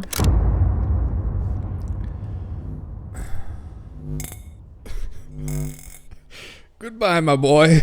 Today we have Whitney Webb discussing Bitcoin and cryptocurrency. I think he was 8 years old. Why things are not as they seem. I think that's what's going on there. The recent approval of BlackRock's Bitcoin ETF was only the beginning. As more financial institutions and governments invest into spot ETFs, Whitney points out the underlying plan to use Bitcoin and cryptocurrency. If they were good roasts, you could have kept going, but it was just getting like worse. Yeah. Cryptocurrency as a means to control the supply. She discusses why very soon cryptocurrency will be used as a way to destroy the value and privacy that's eluded governments until now. She says we're witnessing the collapse of the fiat money system and why this is unlike anything we've seen in history. While the dollar may be the last one to fall, there's something much bigger going on behind the scenes. Let's get right into the video with Whitney Webb as she gives her prediction for what's coming in the days and weeks ahead. There's been a push for several years, but now it's gaining an insane amount of momentum in steam. But it really goes back several years. And the goal is to have a regulated internet, which means the end of online privacy and anonymity. Yeah. And they want to do this by having people link a government-issued ID to their internet access and internet activity. Who is So they? in the U.S., it's come from the government, but it's not. A lot of government policy, whether it's about this or something else, doesn't come organically from the government. It comes from think tanks. It comes from groups like that, or even the WEF, the World Economic Forum, that are then given to politicians, and politicians legislate and enact it, and then the state enforces it. But it's not necessarily the ideas of the legislature and the state itself, these policies. And more often than not, these think tanks are funded by corporations and billionaires and all of these guys. Absolutely, and they also own the politicians, so it's really them creating the policy.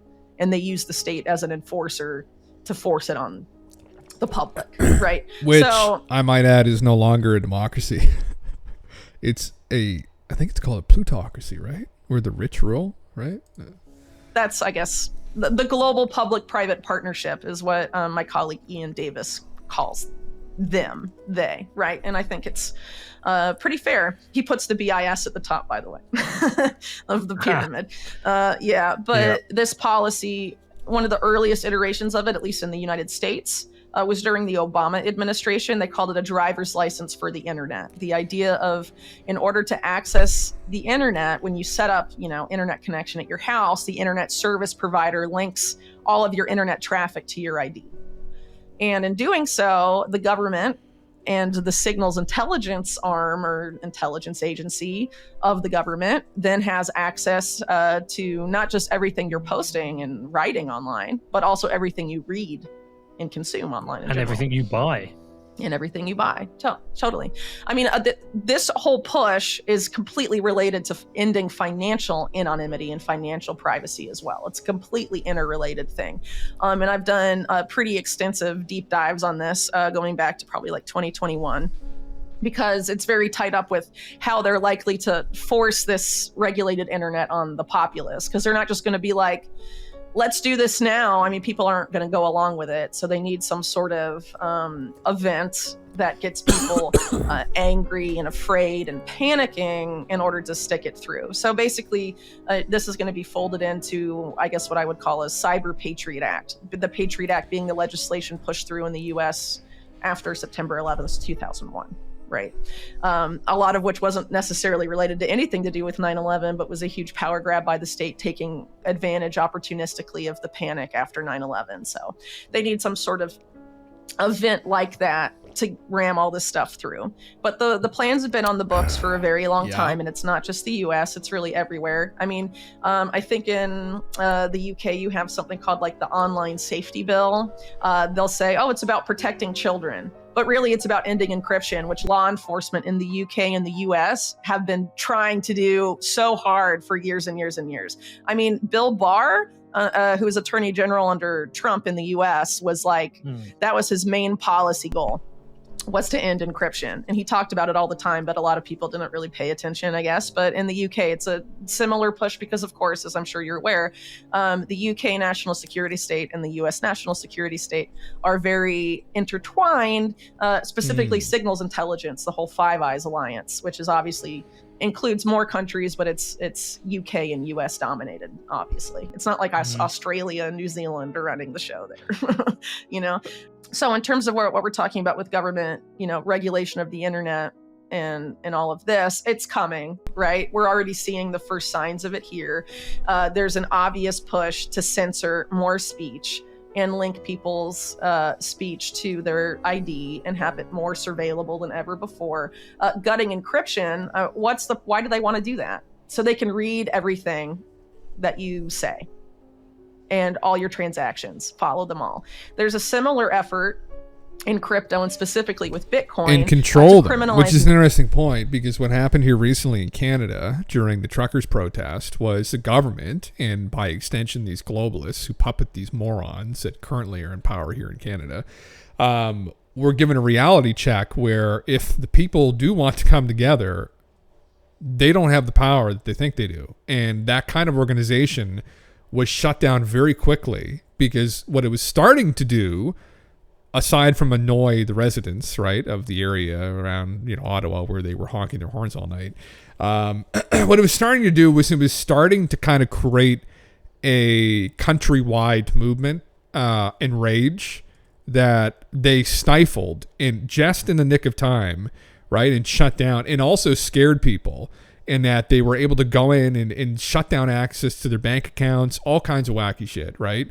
And that's what they want to be able to do, I think, in these crises, is regain control again, because what's been happening in the age of the internet, clearly, is these kinds of people, especially more recently, have started to become exposed, and maybe to desperation because how fragile the economic system has been in, that they had to go and do some crazy things that exposed their hand a little bit, and by doing so, they then exposed themselves, and now they're in this kind of catch-22 where it's like, well, what do we do exactly? And one way maybe going forward is to try and regulate things more, so if things start to get into control again, they can just instantly reel people back in, or reel the people back in who need reeling back in, that might be trying to ferment like a movement against these governments. So extremely interesting mixers stuff. And criminalize any sort of service that affords you increased financial privacy.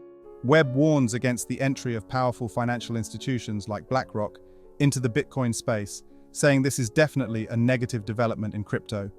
She asserts that these institutions are set to control a significant portion of the cryptocurrency supply, and emphasizes the importance of resisting this obvious influence on the market. Where they want to take this, if anyone uses a mixer, they can go after you. That's what they want to set up. They don't want anyone to have financial privacy or online privacy anymore.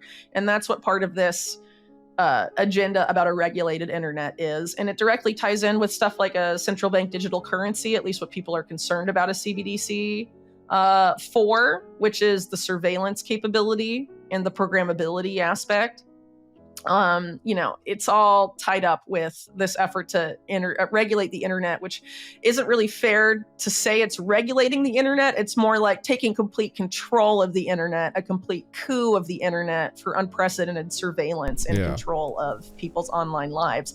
At the same time that you have these same entities pushing for people to live their lives online as much as possible, as part of the fourth industrial revolution and all of this other stuff. Like we saw in the COVID era, we're locking down, you can't go out and do stuff in the physical world, you have to be online as much as possible. Education's online, work is online, as much of your life as possible has to be online now because you can't go in person to the bank, you can't go in person to this, you should order your groceries through your phone and all of this stuff, So they're pushing us more and more into the digital realm, and at the same time preparing to take more control of the digital realm than they have now by a significant degree. And that's not a coincidence. I'm sorry if you think that's coincidental. That's very naive of you. Obviously, when you're talking about the powers that be, there's competing factions, right? Not all of them agree, but they agree about a lot of the stuff. And a lot of the way these people operate isn't that similar to how people rulers operated hundreds of years ago. They want complete and control of money and political power and power more broadly, because then they can do whatever they want for themselves and have a double standard for themselves, but force other people to live a certain way to support their lifestyle, right? Mm-hmm. And essentially what we're seeing here is an effort to use technology to entrench that in unprecedented ways so that there's no more need to worry about the peasants revolting, right?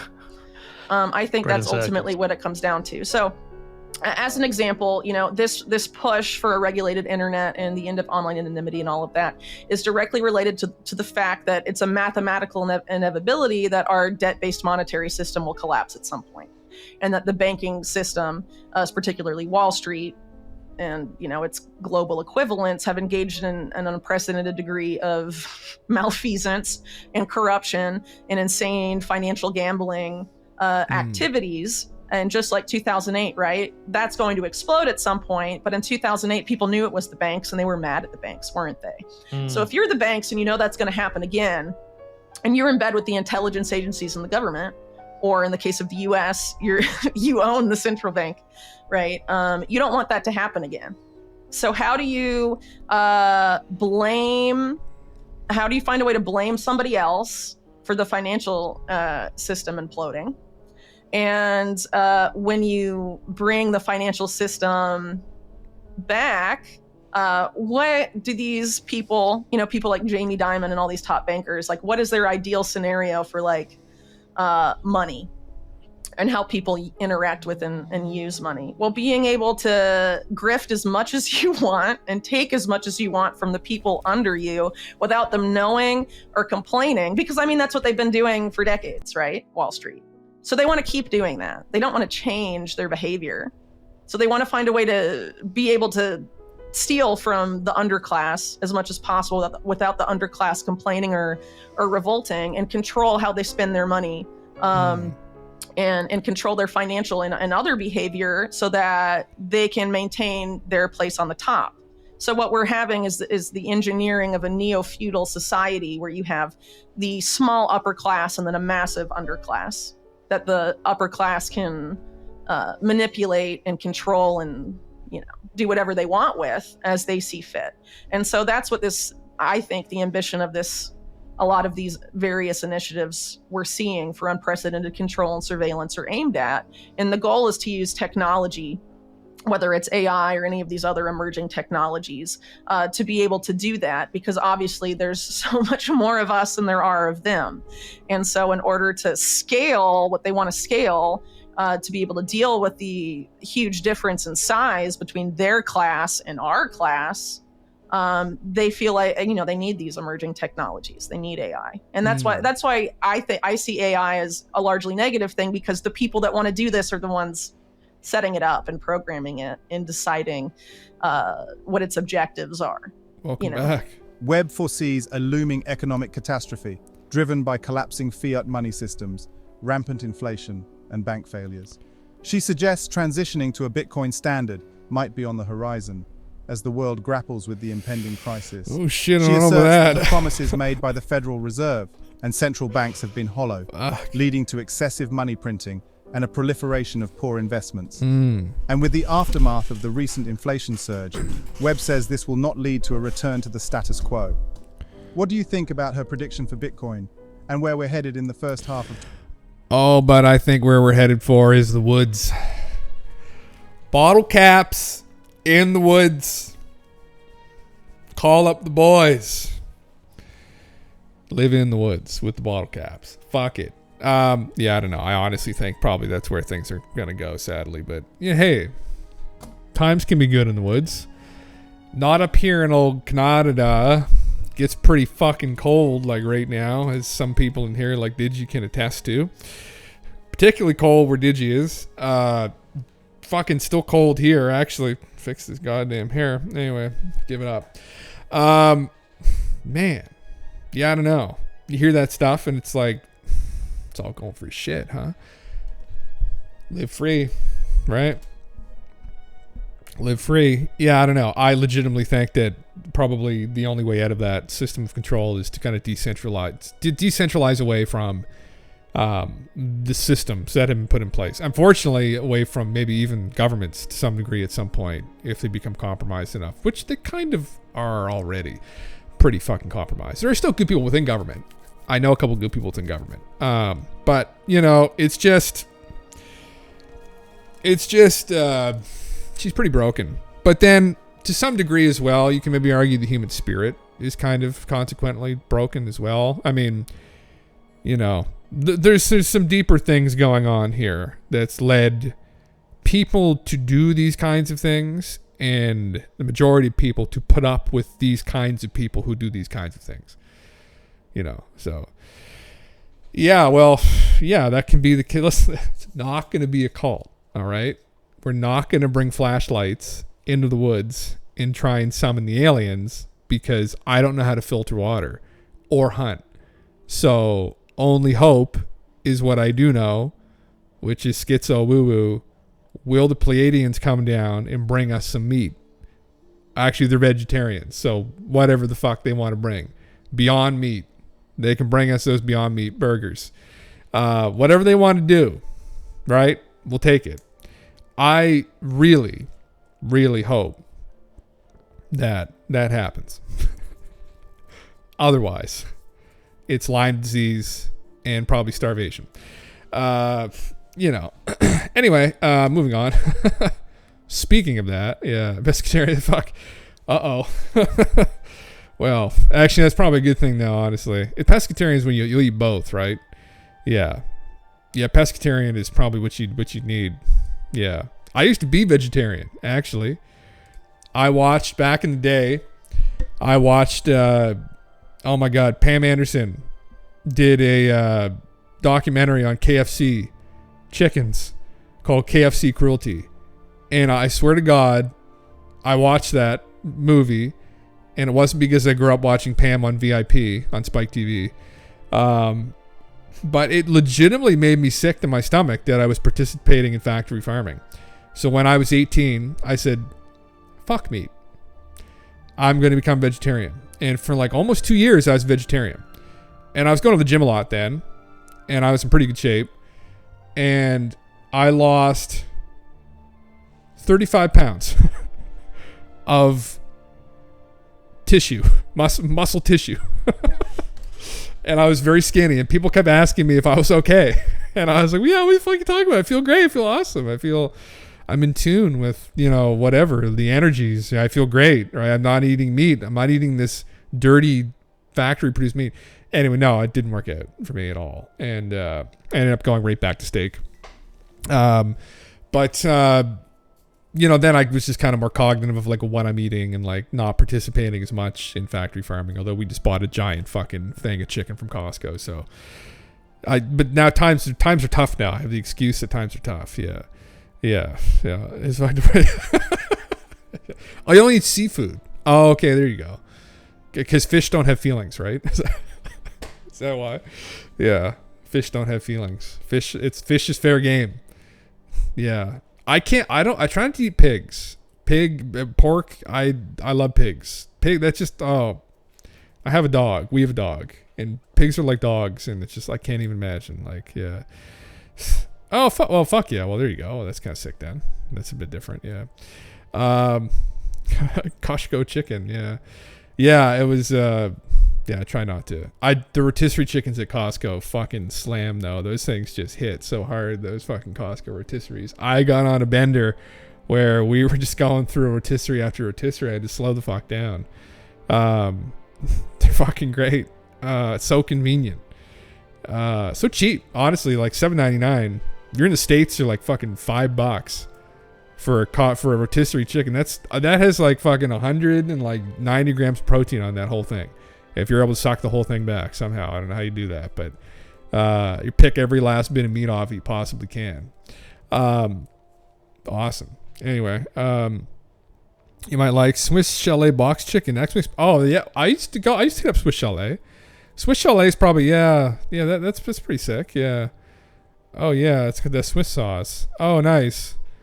Yeah, that's probably a good idea, did you? Yeah. How much are the rotisseries though? Yeah, I'm all, and like from like a health standpoint, actually, the chicken gets cooked like in its own juices. So like the fat from the skin and also like all the bone and the marrow and all that stuff comes through the meat. And it's way better for you than just eating like a dissected chicken breast. Eating the fat might be, depending on your calories, you might not want to fucking do that. But like, it's just a better way to eat the meat. It's more tender. You probably digest it better, easier. It's kind of just the way to go. Like, fuck cooking chicken breasts. Like, I'm kind of off that game. Although we did just buy some for convenience sake. But, oh, yeah. You didn't get the whole rotisserie. Like, 13. Oh, well, fuck. Oh, geez. Yeah, see, $7.99 Costco rotisserie. That's where it's at. Like, that bad boy. Well, actually, I could probably eat one of those in a day. But $7.99 is not too bad per day. People live off more than that, Yeah. Oh, you get stuffing and stuff, too, though. You could stuff your Costco rotisserie probably. You could ask them to stuff it full of something. Anything in the store. Cheese. I don't know. Talk to the people behind the counter. See if they do that at Costco. Will you stuff my rotisserie chicken? What's this? I was going to say, what's this horse shit? Because Billy Carson... I'm not a big Billy Carson fan. Billy Carson... I know what this is. I'm just memeing. It's got Randall in it. Billy is he's the CEO of Forbidden Knowledge. Is he gonna fucking sue me because the Twitch our Discord channel is called Forbidden Knowledge? He's sued other people for talking shit about him. because he's a little bit of a con man, Billy. He talks about like the Emerald Tablet of Thoth and stuff. He's got a book called Woke Doesn't Mean Broke. What's this about? Making money off of woo. Great. The Compendium of the Emerald Tablets of Thoth. The Emerald Tablets of Thoth are horseshit. It's this. Well, I shouldn't say that completely, because they were like a meme in the medieval times. People who were alchemists thought that there was this compendium that came out of Egypt that gave them great alchemical knowledge, and that this was spoken of by a couple people that were fairly accredited back then. It's, those stories are interesting, kind of like the stories of giants, although there may be physical evidence of the giants. There's no physical evidence of the Emerald Tablet of Thoth, however you're going to say it. And Billy took this and ran with it and wrote a whole book on it. And, if you like high fantasy, I think he's kind of like Alex Collier a little bit, maybe. Some people just enjoy, it's like, it's fucking sick artwork, bro. Like, that's fucking sick. Like, they got the crane head and the green thing, the green tablet going. Like, it looks sick. There you go. Millennial Egyptian Wisdom. That's another one. No, it's not by him, by somebody else. Anyway, I'll play this video. It's on Facebook. How do I start it over again now? I don't want to dox myself. Hold on. How do I do this? It's probably going to dox me if I do this. No. That's not even my more recent. Here we go. Of industrial processes and internal combustion engines. EMSAT creates plasmoids in exhaust gases to recover waste energy and recycle it back into the system, as well as converting harmful emissions into water and oxygen. That's the thunderstorm generator. This comprises two spheres. This is the transition piece between the spheres and the pipes. If you take this rim right here and this upper rim, that optimum angle is 51.84 degrees. 51.84 degrees. 51.84 degrees. The optimum angle for this thing is the slope to base angle of the Great Pyramid. So let that sink in. Plasmoid generator allows for the recovery of waste and... Awesome. I don't know why Billy Carson was up there. That's weird. I went over to that. It's very trippy. I saw that podcast on Concrete, or it's called something else now. But very intriguing. The whole Giza Plateau is fucked. Anybody that says there's nothing going on there, you haven't smoked enough quartz crystal, right? You haven't seen the light yet. There's absolutely something going on the fucking Giza Plateau. Turn the music down a little bit. There we go. Randall's a great repository for this kind of knowledge. He's a geometrician. He's good with geometry. He's an architect, I think, by trade. And lots of strange things in regards to the Giza Plateau.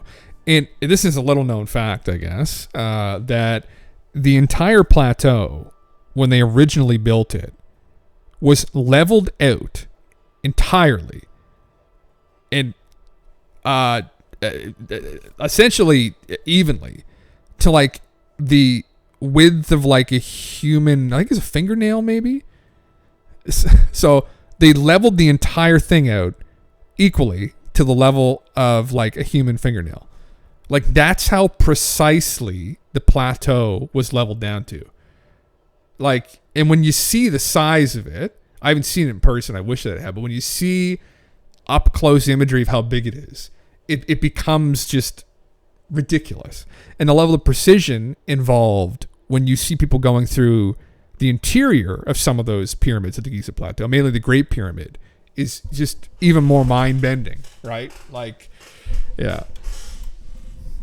Oh shit! What does it vaporize at? What temperature do plasmoids vaporize at? Very, very cool stuff. All of these ancient structures are very confounding. It paints this very different picture of history, really, that kind of, it's the same with ufology, we haven't really contended with properly yet, that we're still in the process of contending with, right? We've spent, as a species, the last 2 centuries, let's say, collecting all of these stories from all these different cultures, right? And these other disciplines like archaeology, anthropology. I've been collecting all these stories and accounts and documenting all these different ancient sites. But we haven't really come together yet properly and synthesized all this data and sat down and asked, what does it all mean, right? And there's a reluctance for some reason in some of these disciplines to contend with some of these structures, and also kind of invite in other disciplines to have their opinion on them. Right? Famously, right, the Giza Plateau is run by Egyptologists, which are scholars, not scientists, and they came to all kinds of crazy conclusions as to how this was done without ever really properly, consulting with engineers, let's say. And engineers go to the Giza Plateau, and they, especially engineers who are involved in machining, they'll go and they'll bring their little fucking protractors, right? Their right angles, and they'll walk through the King's Chamber, and they'll be like, oh fuck. These boys, because I don't think they had the girls building it back then, these boys were using something different than just copper fucking chisels. There's something else going on here, right? Which, again, is a theme that's been carried down through history by many great thinkers, and even mentioned by the Egyptians themselves, right? So, and that the gods had their hand here in making some of these structures, more than likely. Septepi, maybe, right? The time before in Egypt when they walk with the gods. There's another couple things here I have up to do with this. Derinkuyu is another interesting archaeological wonder located in a Cappadocia region of Turkey. Turkey has some sick places. This is an AI-generated image of Derinkuyu. But Derinkuyu is another crazy fucking site. Now, not necessarily... Well, it is kind of megalithic, though, honestly. Not like a marvel to the degree that like the Giza Plateau is, but just in general, like kind of confounding the size of it, the scale of it. Now, this one might not be, again, as like Ancient Alien-esque, but still very interesting. Yeah. Recap. Yeah, no, sorry. The shame on you for coming so late, Train Beast. I needed your moderation. Actually, we have other Digis mod too. There's a couple mods in here earlier. We had a boy that was razzing me. I had no choice but to just ban him. Goodbye, my son. Yeah. But, oh, okay. Yeah. Yes, but I thought this was cool. Yeah. What was he calling me? Gay. He was talking about banging my mother. Typical things you talk about when you're 8 years old. Yeah. Oh yeah. Thank you, Digi. Yeah. Understandable. Dinner comes first. Yeah. Yeah, that's what you live for, isn't it, Train Beast? You just live for that fucking drama. Yeah, very cool. Very, very cool. Yeah. We really have no idea when it was dug out. This is the other thing, like, you hear these narratives. And my sis. Yeah, sorry, Rabbit. I forgot. And my sis. And my mom. You didn't talk about my dad, though. When you mix all those three together, that's when, like, it's like, whoa. Yeah.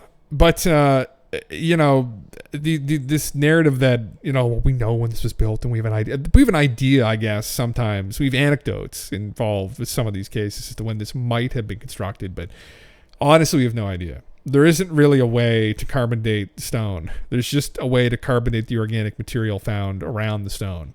Although there's probably... there's tricks, like if there's carvings and whatnot, maybe there's some organic material within some of the... in some of the structure, they might be able to kind of have an idea, but it's just really hard. It's really hard. I was looking into, for a while, when I was looking through Velikovsky's stuff, I became acquainted with dendrochronology, which is really fucking interesting when you go back into the past. So one of the issues that we have going back into the past is our records only go back so far, and people didn't write things down for a long time. And records are hard to find and kind of hard to piece together at times, because humans are pieces of shit occasionally, and we run into these other cultures, and we don't just conquer them and take all their stuff. We then burn all their stuff and try and erase any memory of them. So that's happened a lot, and that's created a problem for scholars in trying to piece together this narrative of history. So dendrochronology provides us with kind of an interesting way to go back and understand, potentially through tree rings, what the climate was like in times past. And it's very interesting, and it was just kind of an interesting way to go back in time to some of these time periods that have kind of been lost to us, and kind of get a vibe, get a feel for, well, what was happening exactly. You know, it's through radiocarbon dating, right? So still, but you know, just very, very, very, very interesting stuff. And just another way to go back, honestly. But it is a science. Is the science that deals with dating and study of annual growth increments. There's some very old trees too, so you can go back quite a ways, actually. And the interesting thing that they can do is that they can find trees as well. They can kind of date roughly when the tree may have been around, and then observe in its growth pattern, like back in time even further, right, of what things were like. And then they can piece together, splice together different trees, and they can get this kind of narrative of like, oh, what's happened in history? What was the climate like? Very, like, kind of like another way, because I talk about climatology here, and Randall talks about that a lot, and talk about the whole global warming thing, and understanding what the climate's been like, how dynamic it's really been. It's been extremely fucking dynamic. Scary, actually, at times. Quite a few times it was quite scary, and almost wiped us out many times. It might be going to those times again, who knows. But it was cool that they splice these time periods together, and then you can see like maybe times of great unrest, like volcano explodes, maybe an asteroid hit the fucking area and like cause growth to go down, and just really cool stuff. Anyway, in trying to piece together maybe some of these megalithic sites and stories around the megalithic sites, dendrochronology is really interesting, in that you can maybe even go back far enough to kind of correlate that something cataclysmic occurred, which may, and I'm talking about this because of Derinkuyu, because Derinkuyu has been speculated by some to be this like I fucking closed it. Fuck. When you look underneath, Derinkuyu. There you go. There you go. It's not that people went underground to avoid some kind of catastrophe. There was someone who suggested maybe they were trying to avoid an invading army, but like they would just go down in the hole. Fucking, they just pour like hot oil and shit, block the airway passages off. Like, it seems like they were trying to survive some kind of like climate disaster. They're trying to get away from the surface. And going back through with dendrochronology, we can maybe get an idea of like, well, did this coincide with some kind of massive cataclysmic event? And there's been some, actually. Actually, there was one about 3,600 years ago, which is what I was looking for in regards to Velikovsky's stuff, because he was convinced during the Jewish exodus out of Egypt that there was a catastrophe that wasn't just isolated to that area of the world, right? Kind of in the Middle East. Well, I guess in Egypt, sorry. but that it would span the entire globe. And there was a massive eruption of the Thera volcano around that time. And there's some evidence that they found elsewhere that potentially there was some disruption of the climate as well. But this also goes back even further to Göbekli Tepe, which is also in this area, which was an intentionally buried megalithic site that maybe even had referenced something celestial causing an issue. That some research that some genuine researchers have been doing recently on the site, that there may have been some implications there that there was some kind of asteroid impact or something that they were preparing for, which is very interesting. Which I find to be very interesting. Let's see here. Sorry. Here's another, like, these are properly megalithic sites at Cusco. You can see some of the masonry here. Some of the stonework. Very, very impressive. You find this kind of stonework, and this is on a very small scale, but you find it at Pumapunku, which is a place I love to talk about. And a word that I love hearing David Childress say, and I could listen to him say that word over and over and over again until my face turns blue and his face turns blue. But here's Pumapunku. Absolutely insane place. Like, look at the fucking... Yeah, we don't need the audio, but like the fucking like right angles there, man, they were able to make. Like, the level of precision involved at this site is fucking insane. We have no idea how old it is. Honestly, that's the other problem here. There have been some dates thrown around, but I've heard an interesting hypothesis recently that these stones weren't even carved. They were poured into a mold, which is even more insane, honestly, potentially, than someone just carving them, because you would then have to carve the mold with this level of precision. So all you've done here is just take an insane theory and make it more insane, and then try and be like, oh, they just poured them in the molds. It's like, but they had to make the mold first, right? It's like, oh, well, they just made it out of something they could mold. It's like, dude, no. Like, look at the fucking right angles here. Apparently, these right angles and some of these H blocks, what they call them, are so fine that if you run your finger down them, they'll cut your finger. And, you know, let's throw some logical dates out here. They're pegged at maybe like 800 to like 1500 years old. Maybe they go back a couple thousand years officially. There's some other shit out there that might suggest that a lot of these megalithic sites go back about fucking 12,000 years ago. Now, if these stones have been sitting up there for, let's get speculative here, 12,000 years, and the corners are still sharp enough to cut your finger on, we didn't fucking make them. And actually, the local people don't think any of them had any involvement in making any of them. The gods made them. And that's the theme you find time and again, right? That the gods had a hand in making them. I mean, like, just look at that, man. Like, look at the whole fucking site. Like, it doesn't make any sense either, because it seems as though whatever was going on here was in the process of construction, and then it just stopped randomly. Just suddenly stopped. What happened? Actually, people who've gone to the site, it looks like a fucking bomb went off, actually. What happened? What just stopped it out of nowhere?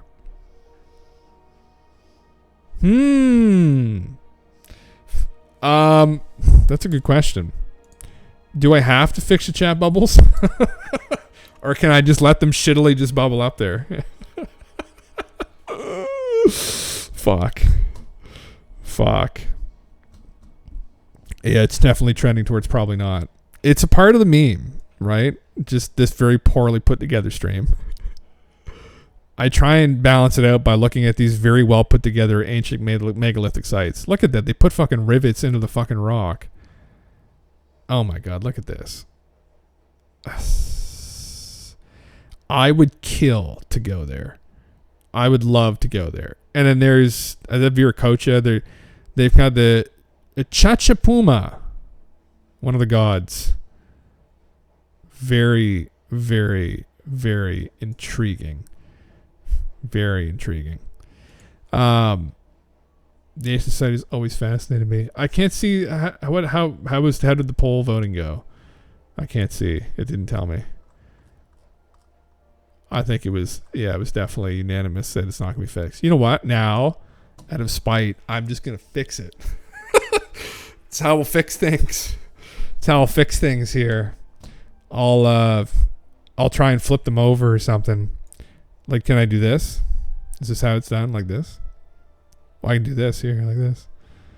There, like that. Oh, there, it's fixed. Oh, this was sick too. War Drinker had posted this. Very cool stuff. I mean, I love, obviously like the woo fucking stuff is fun. Like, this stuff's just really cool too, which could lend into woo probably pretty quickly, depending on like where your bend is coming from with this. Archaeologists discover intact 90,000-year-old human footprints on Moroccan beach. Crazy, huh? Very interesting. A team of archaeologists have unveiled the discovery of the oldest human footprints ever recorded in North Africa in the southern Mediterranean. Footprints dating back an astonishing 90,000 years were found on a beach in La Roche, Morocco by a multinational team led by Monkef Sidradi, a research professor and director of the Geo-Ocean Laboratory at the University of Bretagne in France. Between tides, I said to my team we should go north to explore another beach. We were surprised to find the first print. At first, we weren't convinced it was a footprint, but then we found more on the trackway. That's insane that would still be there. But I guess it's this area that isn't like constantly gets washed away, and the sediment maybe kind of washed away. But that's pretty trippy. There's that, I don't know if I was watching this on stream or I was watching this on just YouTube, but there was there's a place in Australia where the crust of the earth breaks through, and there are these crystals that are found there that are from literally like when the planet formed. This special kind of crystal, and they're actually used as like a fake diamonds now, but it's an extremely resilient form of crystal. But the actual original bits and pieces of the earth are sticking up in Australia. And you can just go up and grab pieces of them. That'd be fucking sick. Like, it's like a 4.4 billion year old piece of like rock and crystal you can get a hold of. Like, just nuts. Like, oh, God bless Train Beast. In such a generous mood on vacation. Using optically stimulated luminescence dating, a cutting-edged method that establishes the last exposure of specific minerals to heat our sunlight, is Isidradi's team were able to determine that approximately 90,000 years ago, a multi-generation group of Homo sapiens walked on the gently sloped beach. That's so crazy. So that stuff is just so perspective shifting. Yeah. I'm waiting for more of those Prime subs though. They've kind of fallen off. It makes me quite sad, Yeah. Published in the Journal of Nature, findings shed light on the collection of 85 footprints across 2 trails. This gets into what I was going to imply, like this could get into like more like kind of woo, but there are people who speculate that maybe anatomically correct humans go back like a long way, like maybe as far as like 300,000 years. And there are some people that are like really crazy that postulate 500,000 and maybe, which is like definitely fucking out there, 1 million years. Now we have found evidence of kind of the in-between. I think Lucy, how old is Lucy's like 2 million years? How old is Ape Lucy? Oh my fuck. How old is Lucy, first human? Why do I use 3.2 million years old, I guess. There's another one they found that was closer to like 1.1 million. But I've heard people speculate on this who aren't completely woo, that like 1 million years, maybe there were some, who knows what the fuck happened here too, honestly. If this was all just an accident. I know some people along the way involved in genetic research have speculated that maybe we're a product of accelerated evolution. That's not as crazy as it might initially sound.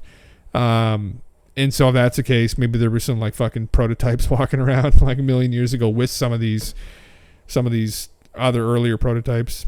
Who knows? I would love to go back. I would love to go back, and I would love it for it to be absolutely fucked. Like, I'd love it for us to just be so wrong. Like, I just hope for that all the time, that it was like just nuts. Even like, I don't know, 13,000 years ago, for it to be nuts. Like, just imagine this though. Let me paint this picture. There's some pictures that were painted not recently by not too realistically by the Y-Files about Neanderthals, but just imagine like 12, 13,000 years ago. Let's say you had, well, go back farther than that actually. We'll probably go back to like 60,000. So we've got hobbits, right? This is real, by the way. We got hobbit people. We got all the other, groups of man running around. We've got potentially giants, right? That I've memed about here before. And then maybe on top of that, we've got like some alien stuff going on too.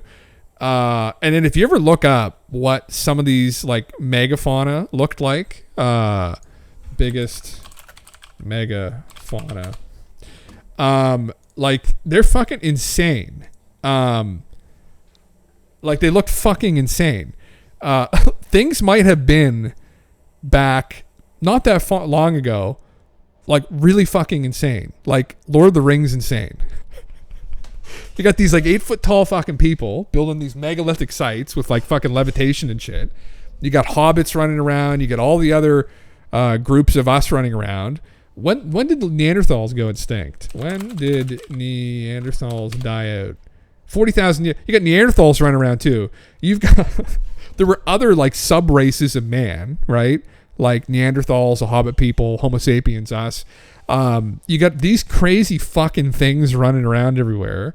Like this time was just like insane, like beyond insane. It was like a straight up out of a fantasy novel, probably.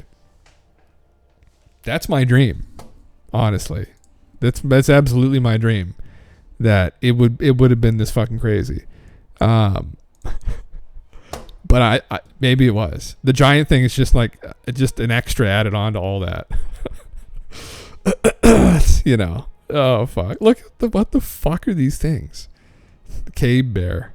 Look at the size of it. Oh my god, man! I love Monster Hunter the game. It was just literally full blown. Like I'd never. What the fuck is this thing? Like I'm not familiar with this animal. I'm surprised. Am I surprised it died out? I don't know. So strange. Imagine you just came upon that. I think it's huge too, isn't it?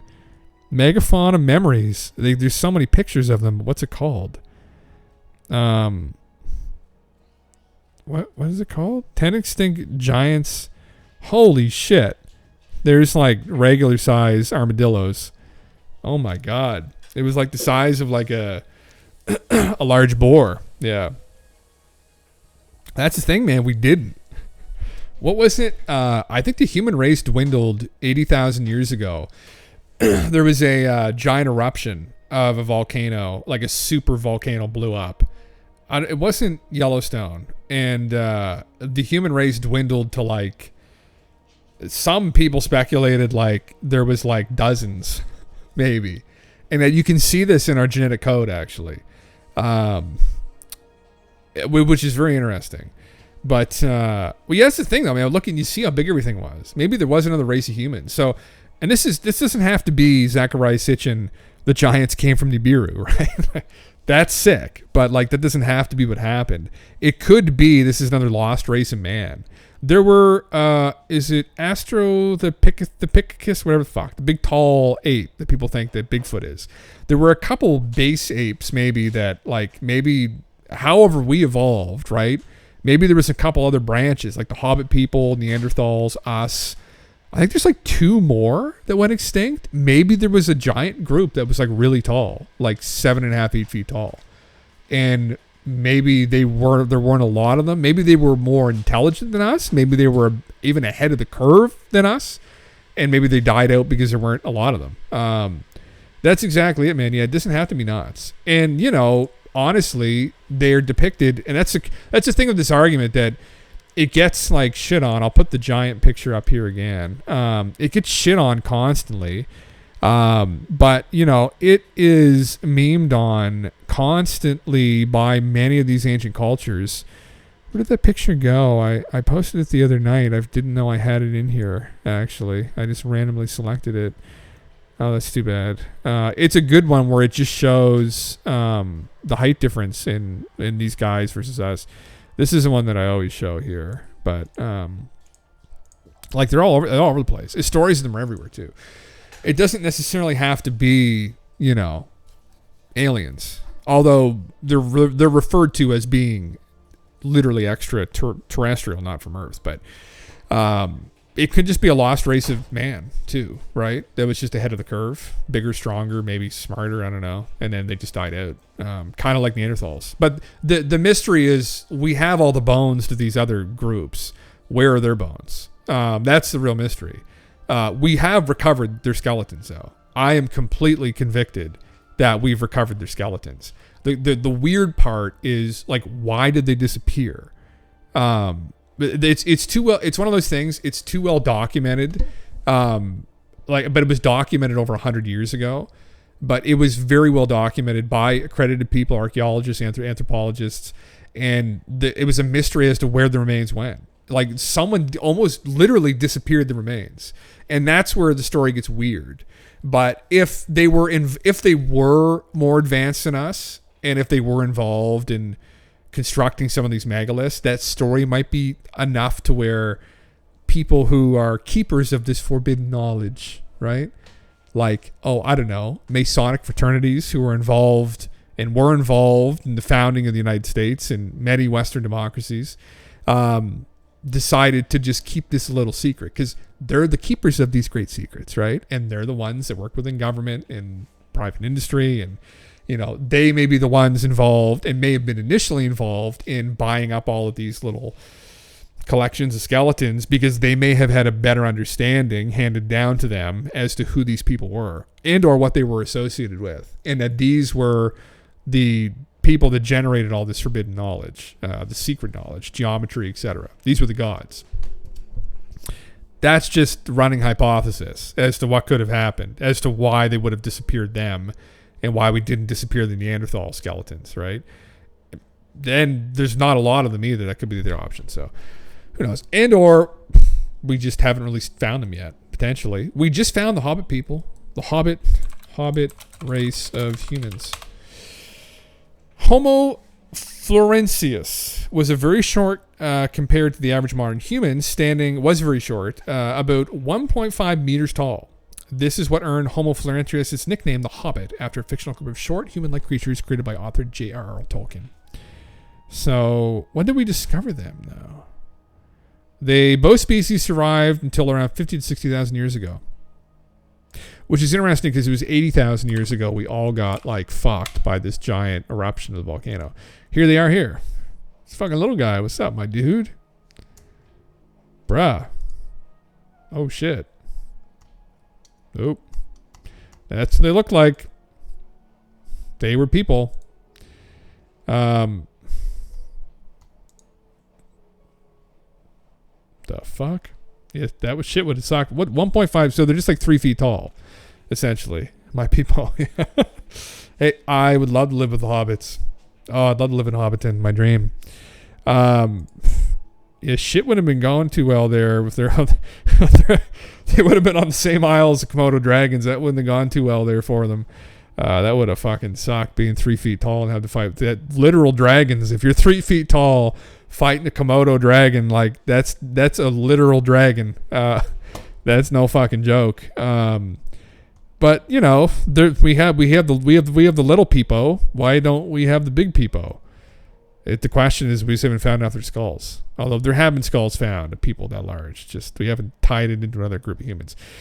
Here we go. Here they are there. Holy fuck, they were small. They were legitimately hobbits. This was another race of man, actually, that we legit just forgot about, I guess. Fuck, whatever. Yeah. Very interesting now. Very interesting now. But, you know, these guys and girls, so that's how big they were. I don't like how that guy's holding her, though. That's a little weird. There's something about that. Maybe it's good that they're gone. Maybe it's good that they've been moved on. Too many weird things probably would have happened. Yeah, inevitably. But yeah, maybe someday we'll figure out. Holy fuck, yeah, they're there. They get another comparison. Yeah, maybe we'll figure out that, like, you know, we're safe. This is a safe thing to talk about too for us. Like, this is safe. Like, they weren't a threat. Now, the Neanderthals little bit sketchier, right? They kind of cucked us. What about people like that? Fucking GG. Fucking Jack, 8 feet tall, smarter than us. We're fucked, right? I just want a time machine. I wish we could just get a time machine going. That'd be so sick. We were talking about that the other night with Drunk Physics, last night, about some guy trying to send messages back into the past. What if we could get a machine where people from the past could send messages into the future? What would they say? We go back like 60,000 years. It'd just be like, help. Help. You'd be like, what? Like, help. Enslaved by a larger race of man. Cocked. Help us. Yeah, that's exactly it. No hope. Please stop. Yeah, just dark stuff. Fuck. Anyway, on that note. Help. Yeah. On that note, yeah, I'll probably end it here. But anyway, thank you everybody for hanging out.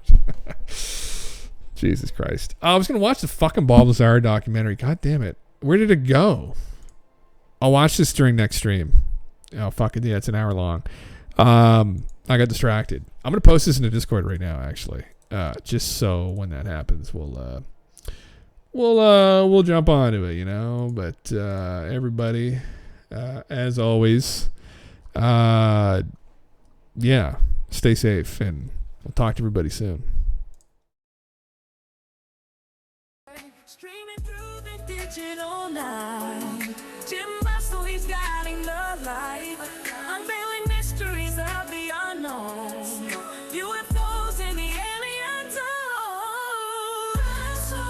He's a man on a mission, exploring ancient secrets, it's his addiction, debating, discussing with his loyal crew, cosmic conversations, unveiling the truth.